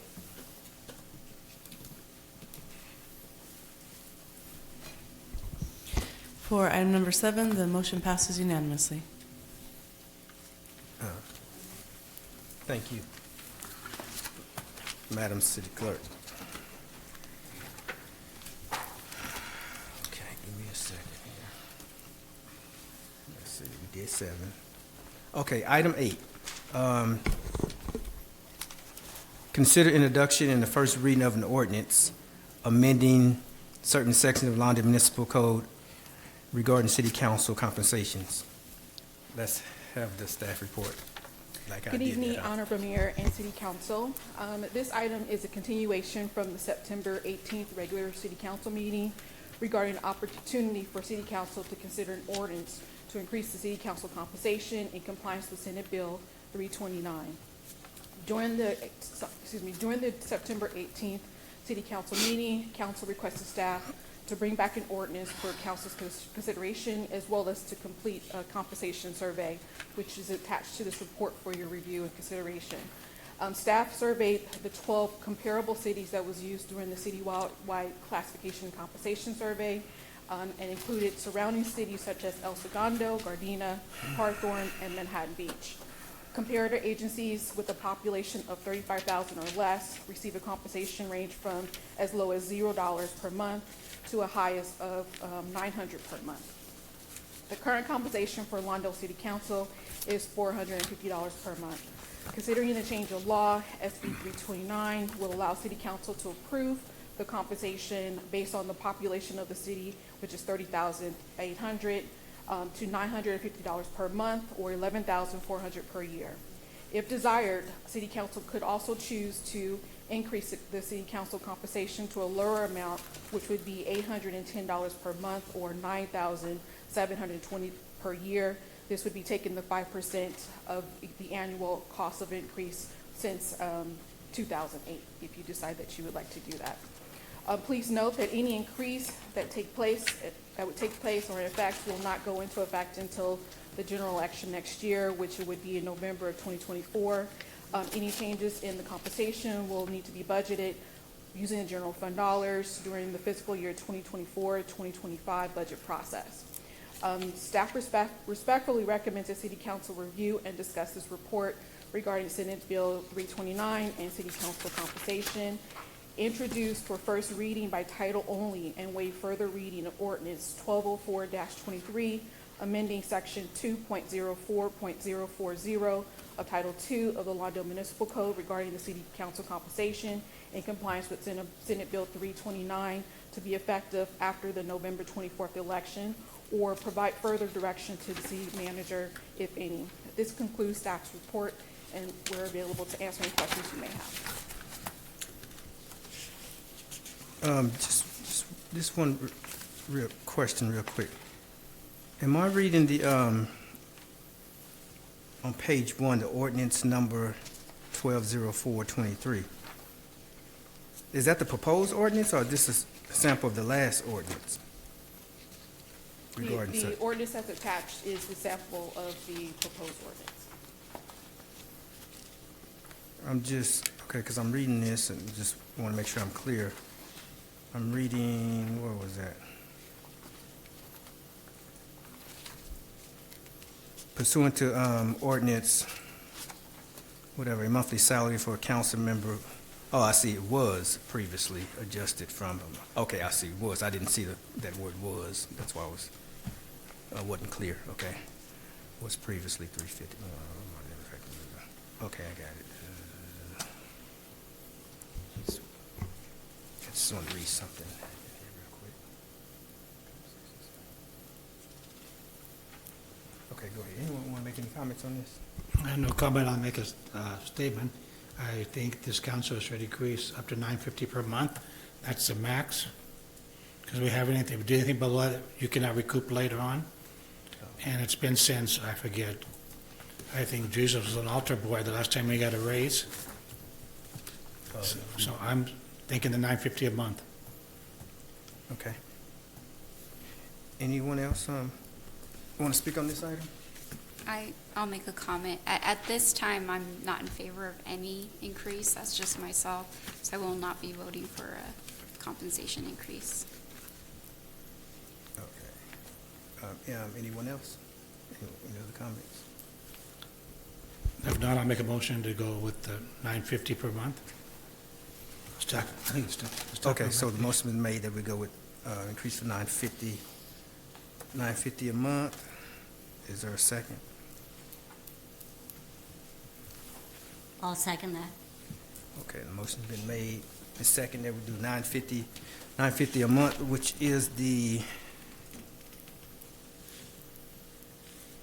That is the statutory Yeah. amount that was prescribed. Okay, that's by the what legislature. I was getting at. Yes, sir. So that is the statutory amount Yeah. prescribed, which is another way of saying recommended by the statute. Yes, sir. Okay. If there's any discussion on the motion, seeing none, would the council please vote?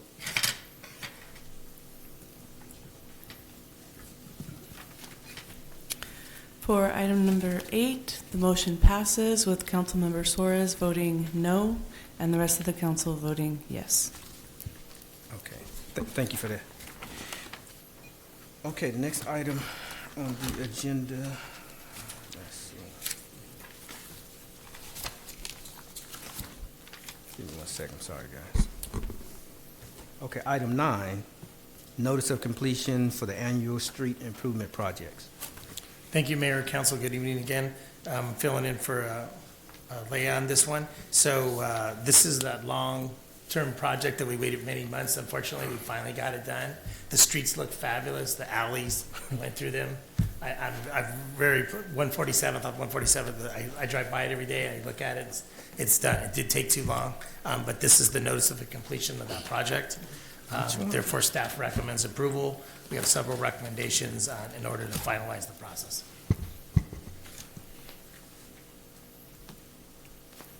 Oh, okay. I see. Okay, what is the pleasure of this, this recommendation? I will make a motion to go with staff recommendation with one comment that we don't use this firm ever again in Lawndale. I'll second all of that. All of it, huh? Okay, so the motion's been made that we approve the recommendation by Kearney and seconded by Hoffman Gorman, along with other Comments? comments. Stipulations. Would the council please vote?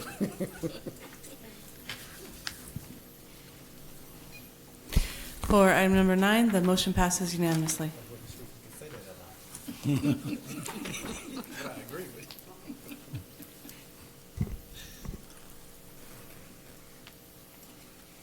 Item 10 is appropriate additional fundings for 2023-24 citywide street sign replacement project. Thank you, Mayor and Council. Again, I'll be brief. A couple council members have called me about the signs. So this is the second installment of the sign. There's thousands of signs. We've maybe got a portion of them, thousands. So this is just that we have a budget for it. We're asking for additional monies. This is all paid through grants. And staff's recommended approval so we can get started on the second phase and get those signs redone and taken out and replaced. I've been out there myself when I'm doing homeless outreach, and I've seen I was like, who are these guys? They were pulling signs out. And then I checked them, and they said, oh, yeah, we work for you. I said, okay. So they were out there changing the signs. There are literally thousands of signs out there that need to be replaced. And we're just only 1/4 way through the sign replacement program. So that's it. Staff recommends approval. May I ask a question? Mm-hmm. Is there any way that we can be updated to see, I don't know if it's quadrant or if it's by style of sign, how they are replacing it, and a map so that, like, if you showed me a map of Lawndale, where are we complete? What's the next step? What is the, show me a list on how this project is going. There'll be further installments of the sign program, so the next one will definitely bring you guys an updated map. Yeah, they have to put it together on GIS and then work with a consultant that are replacing all the signs, but we can certainly look at bringing something back at the next. Yes, item. because I want to be able to go down that street Yeah. and see that the signs look good and know that that is one of the streets that Right. they have been placed or they haven't been placed, so. It's a good comment. I've received several comments from the council. Have those signs? No, they're not done yet. There's still more, so that we'll get you guys something to review. Oh, go ahead. I have one question. Yes, sir. Do the signs include the Eileen post? The post, the girl's name Eileen, is the post that the sign's on? If you go up, down towards the lean over, Eileen? Post was straight, Eileen, girl's name Eileen? Okay. Is that part of the process too, or I just the mean, signs? it's part of their process. Let me know I've been when you- out there. I've actually seen them pull the posts out. Okay. I actually thought they were stealing the metal, but I found out they weren't. They actually replaced the post if it needs it and the sign if it's remedied. They do have the metal back there. I've seen them. It's that perforated metal, and they install the sign back. So that if it's necessary, yeah. Okay. Eileen. Girl's name Eileen. You gotta let me know when a joke is coming. Okay. I know you're tired. So I can be geared up. I appreciate that. I was like, I haven't seen her. I have You a got a quick question. question. Are these funds that we received from Maxine Waters? No, not yet. So those aren't even, so we still have more? That's additional Correct. to this. Right, we're going to be bringing more sign installment replacement and that as well. Does that include crosswalks on Hawthorne Boulevard that don't have traffic lights? Anywhere there's signs that we've identified and with the consultant, that would include those signs. I don't know, I haven't been out there and looked at those specifically. If there's signs there, it would include all sign replacement. So I don't know if there's signs there now. If there's stop signs there or pedestrian signs, yes. If they're in need of. So not new signs? Not new, well, they would be Additional. new signs, yes. I mean, the signs are going to be new, no additional. No additional, signs. correct, yeah, sorry. So if we wanted to do a survey for additional signs, how do we go about it? The traffic committee. So we would have to go to the traffic committee, look at that, and they would make recommendations accordingly based on the need. To warrant. Okay. Could I ask to see if the traffic committee could go out and look at Hawthorne Boulevard between where our schools are, the crosswalks of our schools, and see if it's necessary to add pedestrian signs with the lighting, flashing lights saying someone's crossing? We could have staff take a look at that, and then we may have to have our traffic study to review that, or affirm, but we'd have to bring that back to council. But we can have staff take a look at it if that's necessary. We could do that. That would be great. Thank you. That's Hawthorne and, Anything on Hawthorne Oh. or Manhattan, Marine, right where the crosswalks, where the kids, the students are going to school. I'll have staff take a look at that. Thank you. Thank you. And just a quick question. Are we doing anything to, I guess, to promote public relations so people will know that this is what we're doing? Because it's kind of like redecorating, if you will. And so to let people We can know definitely that- put something on the website and the socials and announcing that we're doing a sign replacement program. I think That's that'd not a be problem. good to know. Okay. Okay, so is this a receiving file or? Not authority. No, we need actions from You the need some council. action on this. Okay, what is the pleasure of this body? I'll make a motion to go staff recommendation. I'll second. Motion been made by Kearney that we go with staff recommendation and seconded by Hoffman Gorman. If there's any discussion on the motion, and none, would the council please vote? For item number 10, the motion passes unanimously. Thank you. Next item, item 11, recommendations to use a Motorola Solutions concerning an automatic license plate reader. Let's have the report. Good evening, Mr. Mayor and distinguished members of the City Council. Thank you for this opportunity to speak with you this evening. The staff report you have before you is regarding a request for funds to purchase automatic license plate readers for use by our Sheriff's Department. Automatic license plate readers are cameras that are mounted on elevated positions with fixed points, which are, when directed at traffic lanes, have the ability to capture hundreds of license plates of vehicles entering the city. This ability is instrumental in assisting law enforcement with crime fighting, as these cameras can help identify a wanted vehicle used in a crime. Earlier this year, staff put out a RFP to solicit bids from various companies for the best price and quality for automatic license plate reader cameras. After reviewing the bids, staff determined that Motorola Solutions Incorporated / Vigilant Solutions offered the best option for the city. While the initial bid was roughly $500,000, staff worked with representatives for Motorola and got a reduced bid of $250,000, which was the amount recommended by the budget subcommittee. For this price, the city will get 12 fixed automatic license plate reading cameras with an additional 9 quick deploy solar battery used automatic license plate reader cameras. This price also includes all the mounting hardware, supports for the cameras, staff training, and warranties. Last year, about 3 weeks of legwork was used by detectives and investigators to ID a vehicle that was used in a fatal hit and run. Detectives had to rely on camera footage from surveillance cameras belonging to business owners and doorbell ring cameras belonging to residents. Because deputies had to rely on surveillance footage belonging to private parties, some information captured on these cameras had already been recorded over by the time the suspect vehicle was located. 3 different deputies worked to track and locate the suspect vehicle, only discovered that the surveillance camera that would have captured the suspect on video in the suspect car was on a 10-day loop, and the information had already been recorded over.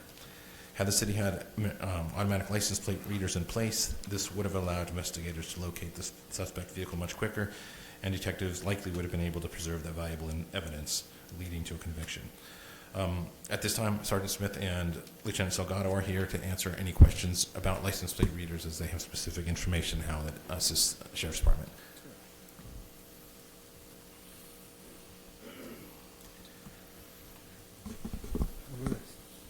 Anybody have any questions you want to ask though?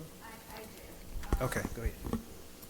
First, who is viewing the data and how many weeks or months are we holding it? Who has access to it? Could it be hacked? What's the privacy? Because I could be driving by and just because you see a red car, you take the license plate and then, I don't know, it's just, my whole thing is the whole privacy and who has access to that data. Of course, I was going to say some of those I think Sarge should probably answer better than I can.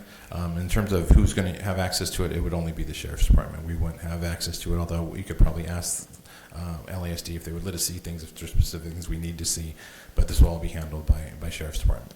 So they'll be the only ones with access to it. I would add too, though, the information on the license plates that this reader provides is information that they already have available to them. It just does it in a much quicker fashion. We currently have an automatic license plate reader on one of our vehicles. It's mobile, so it doesn't do what these cameras will do, but it works in the same way. If the mobile automatic license plate reader can drive through a parking lot, read all those license plates within a matter of minutes, but a deputy, if he had the time, he could do the same thing. He would get the same information, so there'd be nothing that he wouldn't already have access to. So there's nothing in terms of privacy that the sheriffs aren't already privy to. So, but I can let Sarge off some of those other questions if. What other cities, neighboring cities have them so that we could share data? Correct, and It's just us having it in case someone drives by. correct, and one of the reasons Motorola and Vigilant was chosen was because of many of our neighboring cities already use this system. Also, countywide, this is the preferred system by the Sheriff's Department. So the information not only reduces crime in Lawndale, but this information will be part of a larger database so that cities who have the Sheriff's Department that is aware of criminal activity in other cities will be able to access ours to catch criminals that are in Lawndale, and vice versa. So. One last question before you jump in. Sure. Once we run out, because someone wrote a comment and I want to answer it or have an answer for it. Once we run out of the funds that we're using to put these cameras, where is the maintenance fund coming from? At that point, we will have to access the general fund. Do we know the cost? Yeah, we do. It's going to be several $1,000s a year per camera.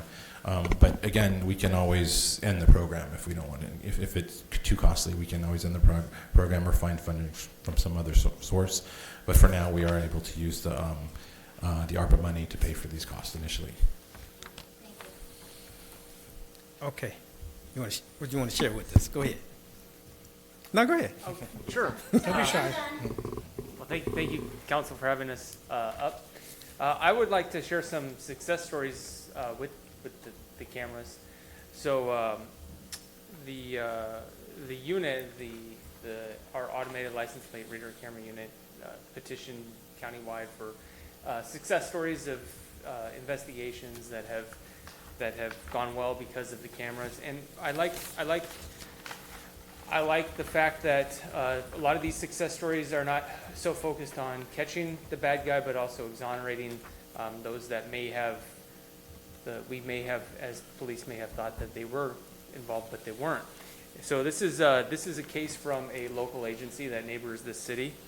And I'll just read it. The detective was assigned to the robbery homicide, and the suspicious death occurred. A female adult was found deceased, and initially it was believed to be natural causes.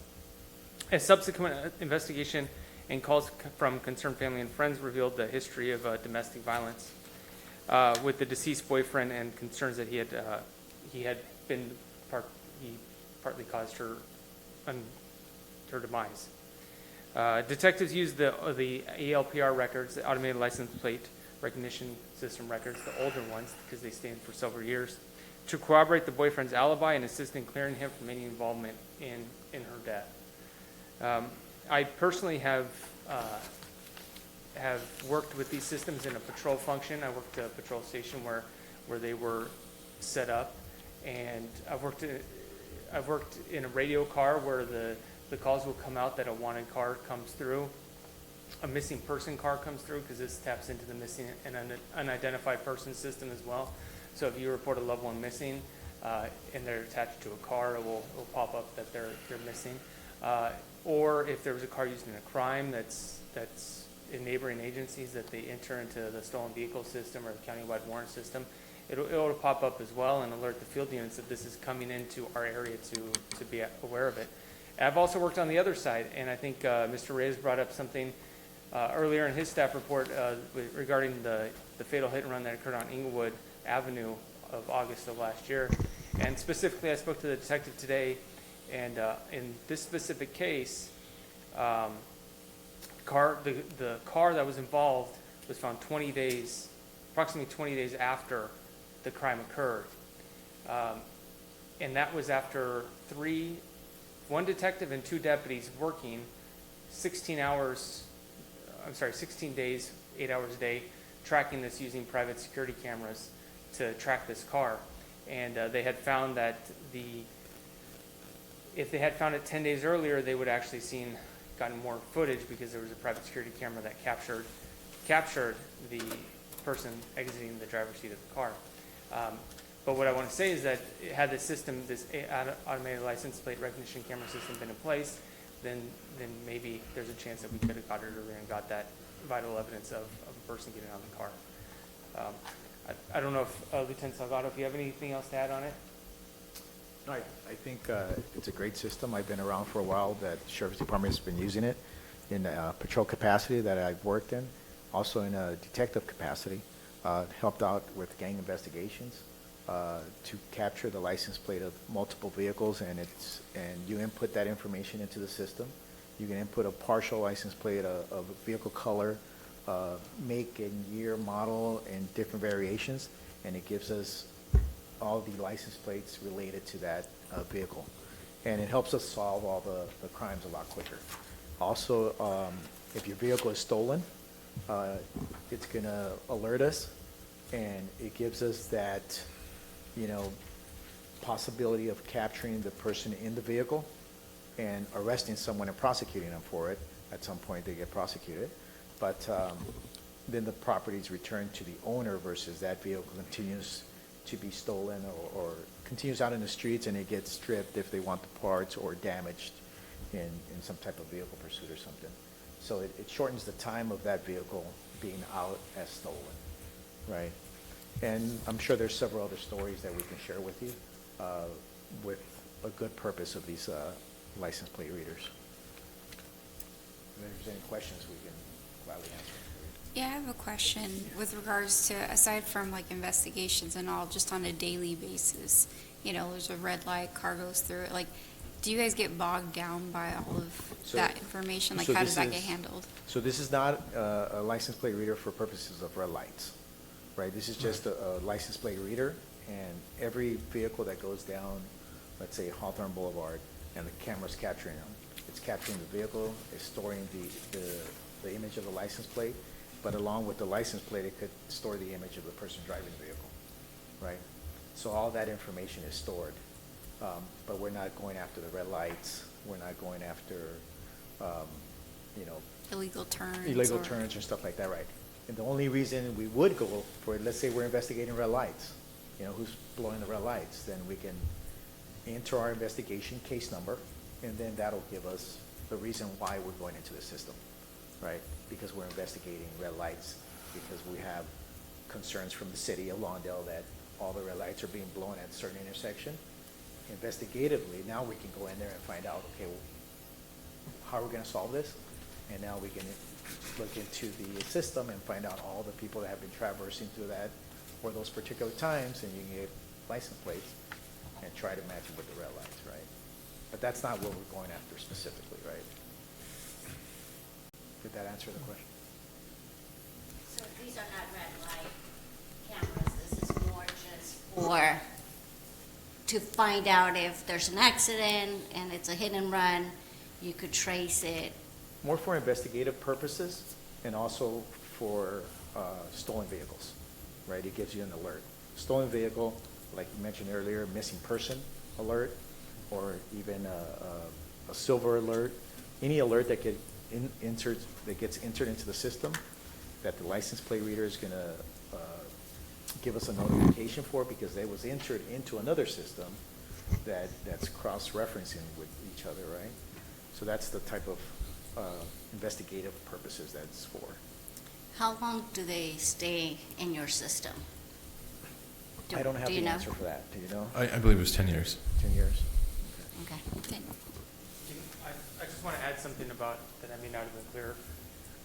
The return that comes back, it offers no personal identifying information. So it gives you a picture of a car and a picture of a license plate and then geographical information of where that picture was taken. So it's not that we go in there and we say, I want all the cars that ran red lights at this intersection. One, it doesn't capture it like that, but it has to be backed by some other information that this is why I want to search for this car. And then that will further the investigative leads. One somebody put to me is like it's like a breadcrumb, and it doesn't stand on its own. It has to be backed by other solid information, but it is very good to have because it puts a car in a specific information place at a specific time, and it's backed by digital data that we can use. Yeah. Is it your experience that crime rates will drop, and I'm thinking catalytic converters and things like that inside residents, just by the presence of the bad guy not wanting to be coming into the city? Do you have any information about that? The only thing I have is anecdotally that from my experience is that I've talked to criminals in the past patrol station I worked that they wouldn't drive into that area because they knew that we would find them, or they would say it to us spontaneously. How do you guys always find us when there are stolen cars driving through the neighborhoods? So I think it would take some time, but I think word would get out. That's my opinion about it. They would also serve as deterrents, right? You know, if you have them in strategic areas on the outskirts of Lawndale, and they know that you have cameras, they don't know what they're being used for. But now you see a camera, you're like, I don't want to drive down that street. I'm going to go around Lawndale to go to the other side, to another city, right? So I think it would help for certain people to try to avoid the area if they're going to come in and commit criminal activity. And the other thing, like you mentioned, it could be also used for in the positive manner as far as if somebody's being accused of something and you can't put them at the scene because you can't catch them on the camera. So I have PTSD over the cameras that were over by Costco for years. My husband had made a left-hand turn and he got half of the way out in that intersection and the car in front of him stalled and left him sitting there, and he fought the ticket and he lost, which made no sense to us whatsoever. I will drive a mile out of my way to avoid cameraed intersections, not because I'm a bad guy, but because I'm scared to death of the $600 ticket that's attached to it. That being said, I'm one of the first ones that say this is a good idea. This is an incredible idea. We sit up here and we hear from the residents, we need more officers. We need, and they don't have the officers to give us. This is another eye for us. And I'm sorry, I don't care who sees me running up and down the boulevard or stopping at McDonald's or stopping at Taco Bell.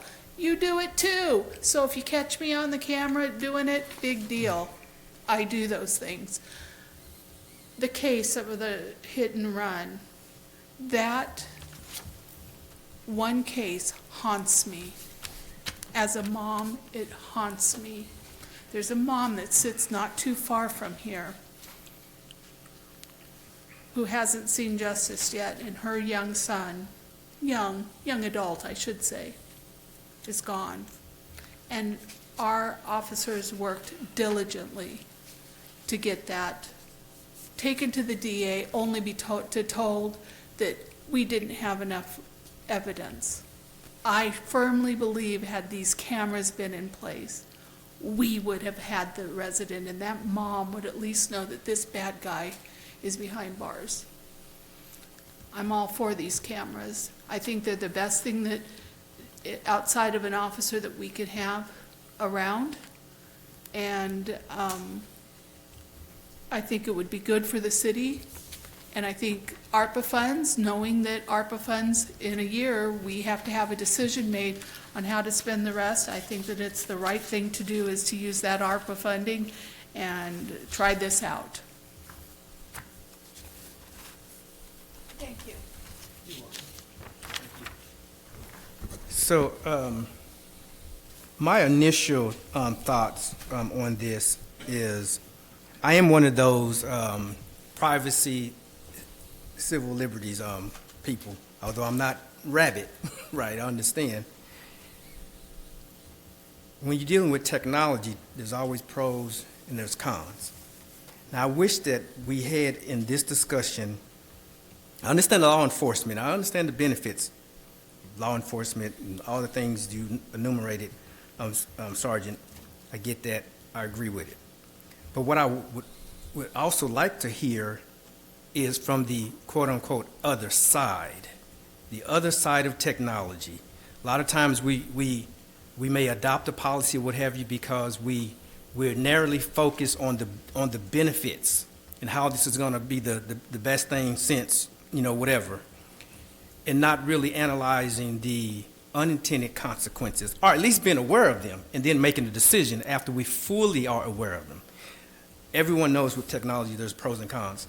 The problem is a lot of times you don't know what the cons are until you well into it, right? I think this is a decision that we should at least know what the cons are. Now, you did, I got a couple of things, and some of these are not even really questions for the sheriff department. It'd probably be more for the manufacturer or the vendor. But we owe it to ourselves in doing our due diligence to know what those are, right? And then give it whatever weight we decide they need to have. Like I would ask questions like, what happened to, you said 10 years on their system, but what happens to the data after that? We know once data is captured, data is for life, right? We know there's somebody that can retrieve that if they so desire to retrieve that data. More than likely it can be retrieved. So what happened to the data after 10 years? Would this data be sold or used for other purposes other than for its intended purposes? When I say it's intended purposes for why we would adopt it, not for the intended purpose of necessarily the manufacturer, because it may have several purposes or what have you, but for the intended purpose for us. With that information, what kind of insurance would we have that type of data won't be used, like when people do data mining and things of that nature, for other purposes that we didn't intend for that data to be used? These are the kind of questions that I would ask the vendor if they was before us, and I also would ask the city attorney what type of reassurance we would have in terms of our contractual agreements or whatever, that those type of uses won't be allowed with that data. But can you do anything about it after 10 years? How did we know it was deleted after 10 years? How do we know that or what have you? I don't know if we would know that. And so these are just some of the concerns, and I'm sure there's probably a whole bunch of questions that I don't have the technology competence to even ask, right? But someone clearly does, right, that we should be consulting with before we make this type of decision. Because we're talking about 12 cameras. Seems like a lot. Maybe it's not a lot for 2 square miles of city, but it seems like a lot of cameras. I don't know if that's a lot, but it seems like a lot. To just, rather than having 2 or 3 see how it goes or what have you. Is it effective or what have you? This is besides the technology point, to see if it's effective before you go all in on the investment that we're going to have to maintain after the ARPA funds have been exhausted. We're still going to have to maintain them. And if we don't maintain them, then do we just say, well, that was money well spent, because we didn't, we spent the ARPA funds on it and we didn't maintain them, right? So why did we spend the ARPA money on it, right? If we're not going to maintain them or look to maintain them, if they're going to do what they purport to do, then I would imagine that we're going to prepare ourselves to have this in our general funds, right? Otherwise, we're just doing it as an exercise just to spend the ARPA money or what have you. A lot of questions that I'm not prepared to do a contract today or to give, authorization for this type of project today. That's just me. And I have similar concerns about it also, because I know we mentioned neighboring cities have them, but how long have they had them? Are they reaching their 10-year points? How's that going for them? And just the specifics, because I just don't know. I feel the same. Like, I don't know, like, in 10 years or whatnot, how this is going to be working out. Is it going to be used? Is there going to be some breach or something? And then they come back, well, the city did this and whatnot. And I'm also a big fan of some privacy and just making sure that we're at least aware of what could happen at this point, whether we want to take that step forward. And I take your point where you were saying that when the information comes back, the face, there's a blurry, face, whatever, so you can't, the face is basically concealed of the driver, what have you. But that doesn't tell me that the technology is not able to do it. That just says when it comes back and we get the data and we look at the data, or whoever's looking at the data, they can, I guess, format it to where you can't see the face. But that does not necessarily mean that it's not capable of identifying the person. And it maybe it's not capable. I don't know that. Michael, is there any way to make the mayor and the council member Suarez more comfortable? Is Motorola open to come and give a presentation here at the council? Yeah, they are. We spoke on that. They just couldn't come tonight, but they are willing to do that. I was going to, if I could just clarify one thing too. It was actually 12 fixed cameras and 9 portable cameras, so it would be 21 total cameras. Okay, see, I forgot about the 9 Yeah, portable. but and then well, if I could though, just put immediately at ease the information that when you register your vehicle is entered into the DMV database. So the information that these cameras are accessing is already in the California database. So it's not exposing anybody to any new information. So and if we were to get hacked, it would be the same as if DMV were to get hacked or anybody else that has that information. So it's not. So that information is already available. When all of us register our cars, that information, who we are, where we live, our driver's license information, that's in the DMV, and that's the system that the sheriff's department accesses when they do vehicle recoveries. That's the information we access when we write parking tickets. So this information is already. I don't want to say available to the public, but it's already in a database that we're just then going to be accessing. So I don't know if that puts your mind at any ease, but. No, I understand that, and I appreciate that, but that's kind of like what we say, that because something is already available about me, you could probably go on Google and find out a lot about me, right? But I'm not going to just volunteer that information to you. I wouldn't do that to you, sir. I wouldn't do I'm that. just saying. But no, understood. So but if you wanted to, you can go on Google, and if you wanted to do even deeper, you can do a skip trace and all that kind of stuff, right? That's already, available. But I'm not going to make it available to you unless I need you to have that type of information. And so, but I get your point. Boom. Sure. Yeah, I'm just saying that when all of us register our cars, we've already made that information available. We've given California our address, our age, our information about our vehicles. So Did we? Well, not the state. Well, I'm not speaking of the state. I'm talking about other entities, private entities or whatever, those who mine for data. Yeah, you got to give that information to the state, because you got to get a license and all that kind of stuff, registration. I'm not really talking about the state. I'm talking about those individuals that mine for data. They mine for data because there's money in data. Of course. I have a question regarding the portable ones. Is that taking the place of the deputy entering the license plates on on your little computer that you have in the car? I can, no, the temporary ones are the same as the fixed ones. They're just, they run on batteries and solar power. So they don't need to be fixed to a power Okay, source. so those are not the readers that go in the patrol cars? No, they'll be mounted just like the other ones. They're just, they just run a different power source. So they're more flexible and we'll replace them. Okay. What's the difference? Well, I mean, if I'm driving, I took a ride along, and the deputy is punching in the license plate number to see if it's a stolen car or something like that. So if it's portable that reads the license plate and saves them time from punching in, Oh, I see. rather than something that you have on the street sign. Right, okay. Okay, any more discussion on this item? Or? I'm comfortable with bringing it back if we have the Motorola people here, if it We have helps. a lady speaker. Is a member of the public wishing to speak on this? Okay, let's have a member of the public.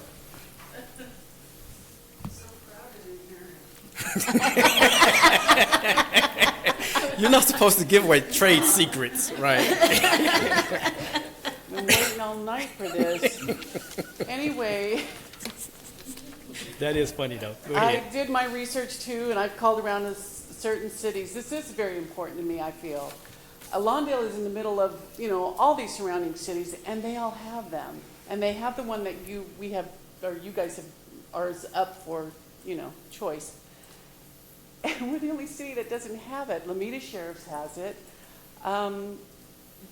Makes a big difference. I do feel for the poor family with the 21-year-old that was a hit and run. That's horrible. It didn't have to be like that. I get it. Crime trends are also changing. It's no longer petty theft. It's smash and grab and take off. And it's the catalytic converters. And it's also stolen cars, though, that they use. They're not using their own cars, of course.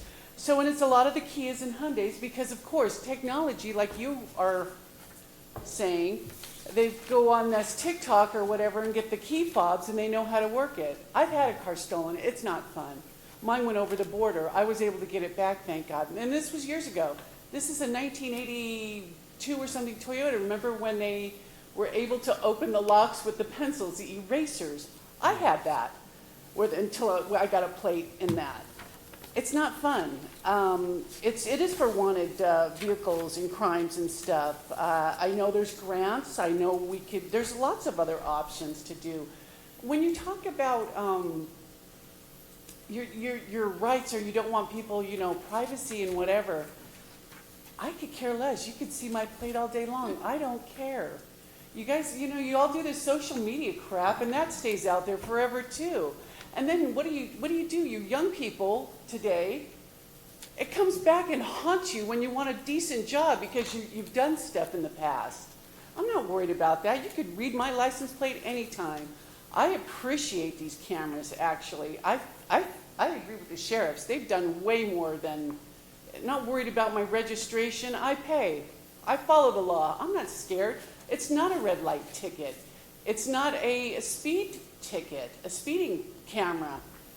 It's for public safety. And if you want to run on that platform, please consider it. Give it a chance at least for a year or whatever. The more cameras, the better for now. Let's find, we got, you buy 3 palm trees at $160,000. We're fighting over what? Green space and parking lots. Please consider this for public safety and the rest of the community. Like I say, and the other issue is, as you can see what's going on in the world today. Really? You're worried about, somebody might see me. Really?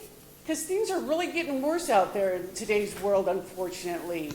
Schools even had lockdowns today at Catholic schools and stuff. There's all sorts of threats out there, but we're worried about, somebody might see us and our poor privacy. Knock it off. Let's get to public safety. Thank you, ma'am. Thank you. I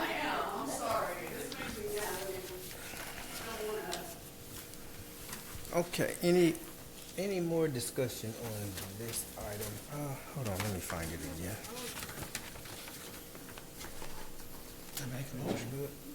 Anybody, any more discussion? Yeah, it's good. Okay, what is? I have two different suggestions. One is, do we bring it back and ask Motorola to come back and give us a presentation if it helps people become more comfortable with this, or do you want to go for a vote? I would want to hear from Motorola. I don't think it's, I think it can wait for a Motorola presentation.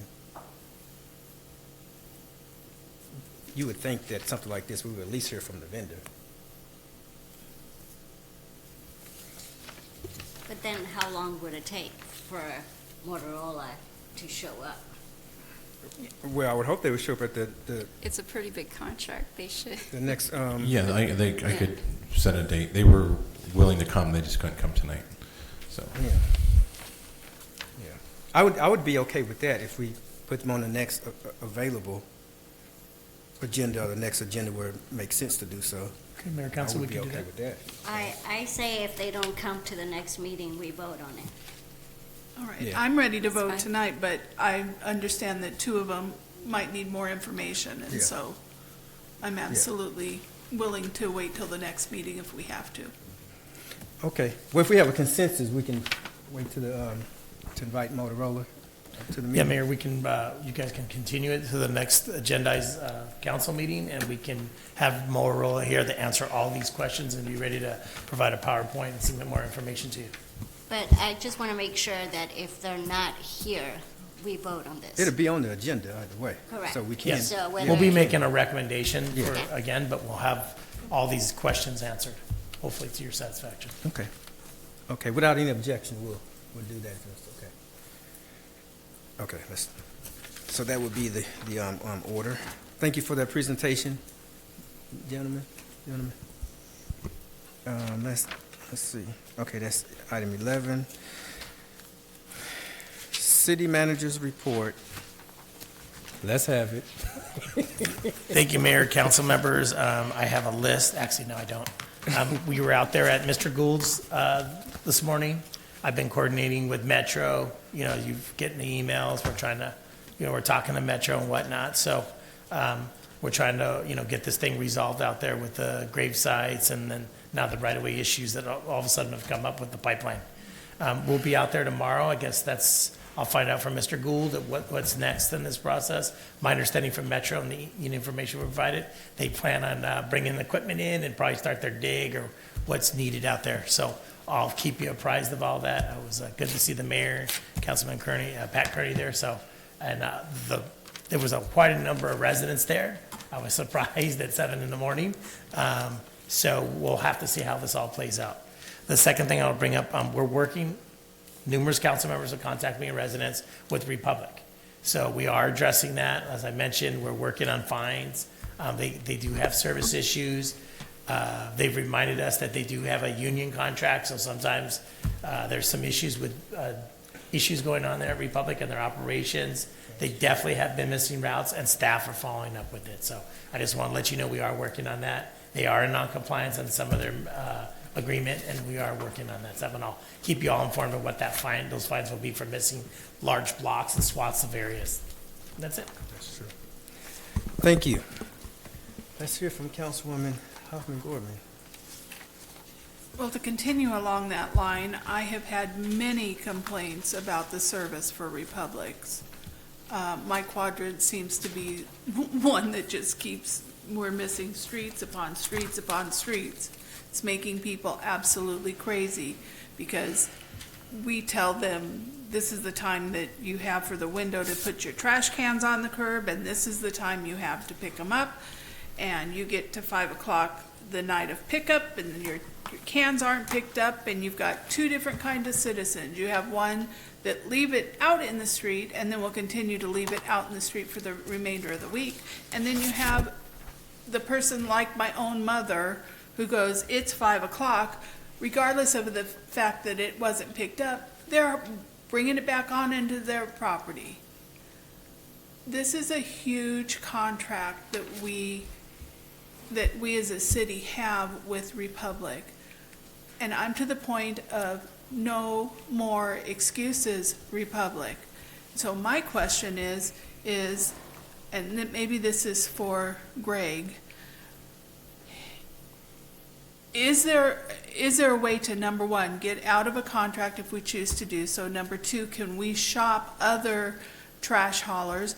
Or number three, can we ask the Republic reps to come here and speak with us, the council? Because obviously, speaking to our department heads is not enough. It's not fixing the problem. Our streets are getting messier and messier all the time, and it's just not right.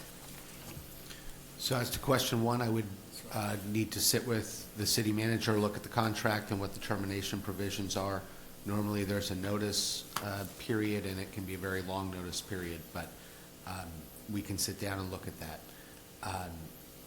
With respect to having representatives come in, that's certainly an option.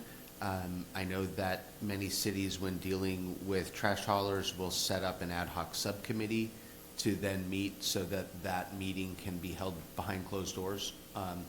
But if it's the will of the council to ask if they'll come in, certainly we can ask them to come in and respond to council questions regarding the ongoing operations.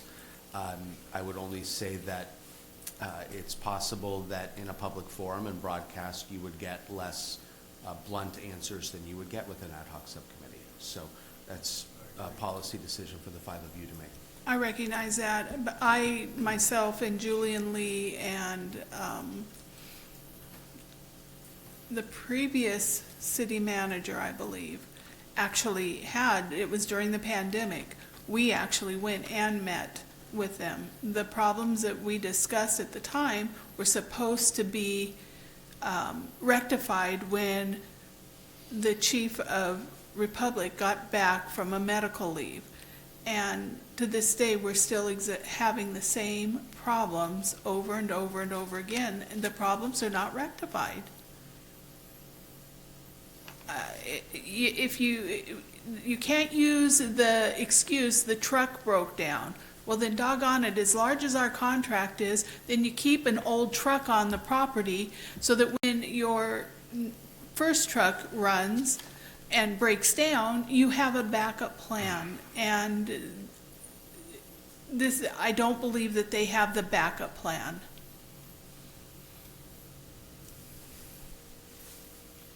As far as the things that I've done this week, I did attend the West Basin Water Harvest Festival on Saturday. And I just want to, again, just like the sheriffs, I will be at Coffee with the Cop on Wednesday morning at the Target store here in Lawndale, and I encourage everyone to come out to that. And also we have coming up our annual holiday haunt on the 31st of October, and I hope to see all residents, kids, ghosts and ghouls all there that evening. That's all I have. Thank you. And Councilmember Pat Kearney. I'll piggyback on Rhonda. I'd like to see Republic here at our next meeting. Not just Don Harris, the Vice President, everybody here. Because it falls on deaf ears, and this way we'll have the public be here to file, complain. And but that's a soapbox. I did attend the Library Trust and Oversight Committee meeting, 11/11. I attended the Hawthorne High groundbreaking ceremony on 11/12. That was well received, and we had someone absent from the council that was supposed to be there. That was that. Yeah, I know. That went to Hawthorne High? No, I RSVP'd but couldn't make it. That's all we need to know. Okay. I had Yes, nothing. ma'am. I didn't have anything. However, I will be in costume for the Halloween hunt. So, Okay. letting you all know, if you don't recognize me. Okay. Thank you for the heads up. Oh, Mayor Pro Tem. I just did one thing. I did a Zoom meeting with Second District Virtual Town Hall, LA County budget with Supervisor Hohenwich You went to that? Yeah. today on my drive here to to our meeting. So that's the only thing, and I will be in costumes also on the 31st. Very good. Thank you. I have one more thing. Uh-oh. And that is there any way that, we all received an email today from the South Bay COG, and I'm very disappointed in the South Bay COG's response that our city manager and one of our directors could not attend. Is there any way that we could send message through Bernadette that even if they drive their own vehicle because there's no room on the van, that they attend that Metro? Yeah, I can speak to them. I think I know as far as no room, I will say that Metro organized it, so it's probably an indication of why certain people are, not given a seat. And they do have limited capacity as far as I understand, but I do know that they want to give priority and preference to elected officials since they'll be the ones determining the position they're going to make. But I can definitely put a request through. Well, being that it impacts our city so drastically, I would think that they would want our two people that are probably most versed on the whole project being there, and I would highly encourage that they allow our city manager and that director, even if they have to take their own vehicle, to go and be part of that group. They could just rush it. They can do that, right? There's nothing that says they can't be. It's like, sorry, you two are out of luck. That's how I read it. And I was not a big fan of this. I'm very disappointed in the COG for leaving these two individuals out. Yeah, I'll speak to them about it. But as far as I know, I don't think any staff from any of the three cities are going, just electeds. Okay. Is that yeah? Okay. So I attended the, I'll just keep mine short, because the hour is late and I got up at 5:30 this morning. I attended the BizFed Freshman Policymakers annual reception. That was pretty good. That was down at the, actually, well, it's not Metro, it's Central Station. But of course, Metro is right next door, right? That was pretty good. I also attended, of course, the issue concerning this morning concerning Jay Gould's property, that whole issue. I did that this morning. I've got two items I want to bring up. On Republic, going back to Republic, we also want to make sure that the commercials, recyclables are being picked up. I did have one merchant whose recyclables had not been picked up. And I just happened to frequent his store, and he was telling me about it. They did come. I assume they came. I got in touch with the rep, and they gave me a time, and I assumed that they came that day because he didn't call me back. But he'd called repeatedly, and the local person, I guess the salesperson or whomever, stopped returning his calls. And so that's when he had texted me because he could no longer get them on the line. And he showed me the recyclables. Of course, they were spilling all over the place, what have you. So if we can make sure they address the commercial side of it as well. And also, what's going on with the Edisons, the light outage Edisons? We had another, I don't know if this was a planned outage. Maybe it was planned. But we had an outage. When was that? A couple of days ago. Was that a couple of days ago? It seemed like that was a couple of days ago. It was, Mayor. And it was for hours. I think it started maybe like 11 o'clock or something like that, and the lights went out, and it was, by the time I went to work in the morning, 6 o'clock, it was still out. Of course, they was on the Redondo Beach side on Manhattan Beach, doing whatever they was doing over there. So I don't know what happens then, but it seems like they are current. Unless that was a planned outage, it seemed like they're getting more frequently. Mr. Mayor, Council, the last incident, the big one, was with the believe it or not, a little Mylar balloon blew out and caused all those outages. Where we had all the lights out. At 11 o'clock, the balloon was sold at 11? I know the one that was a week or so ago was a Mylar balloon. That's what Diane Forte told me. And they're having issues, as you know, not to make excuses for them, but Edison has a lot of infrastructure issues, and they're just constant outages, constant. Well, the other one a couple of days ago, that was at 11 o'clock, that's so. So I don't know if it was a balloon issue, or what at Right. 11. That's the information they provided to staff on the one that was on Prairie and Rosecrans. A Mylar balloon hit it and caused the outage for almost all those main the gridiron. Okay, yeah, that's a different Yeah, quadrant. one. This is right off of Manhattan, and Inglewood. Okay, and that's all I have. I'll save the rest of this for next time. Because we do have a closed session. We actually have one closed session as opposed to two. I'll let the city attorney tell us about the one that we're no longer going to have.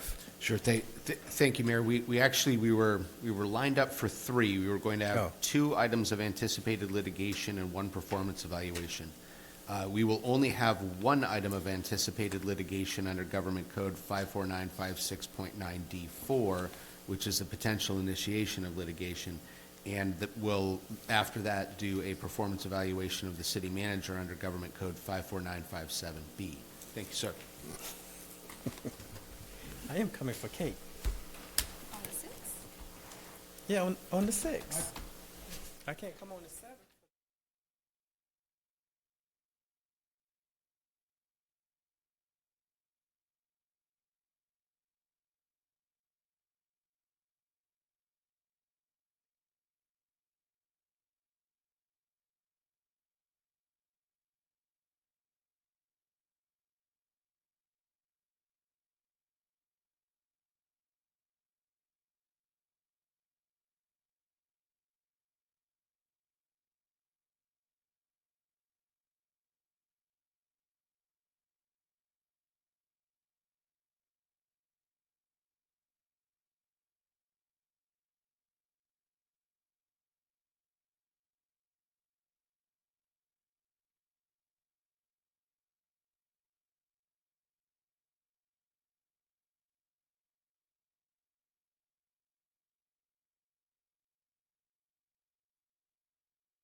Okay, we have returned from closed session. I'm going to ask the city attorney to give the report of the closed session. Thank you, Mr. Mayor. The council was briefed on one item of potential initiation of litigation, and as to that item, gave unanimous direction to initiate that litigation. In light of the fact that the litigation needs to be filed and then the defendant served, and consistent with the Brown Act, the defendant and other information will not be given at this time, but will be made available to the public once the defendant is served.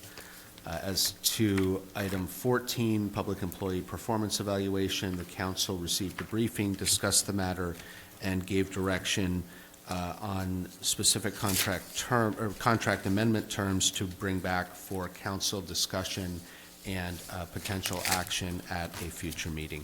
Thank you very much, sir. Thank you. The next regularly scheduled meeting of the Lawndale City Council will be held at 6:30 p.m. Monday, November 6th.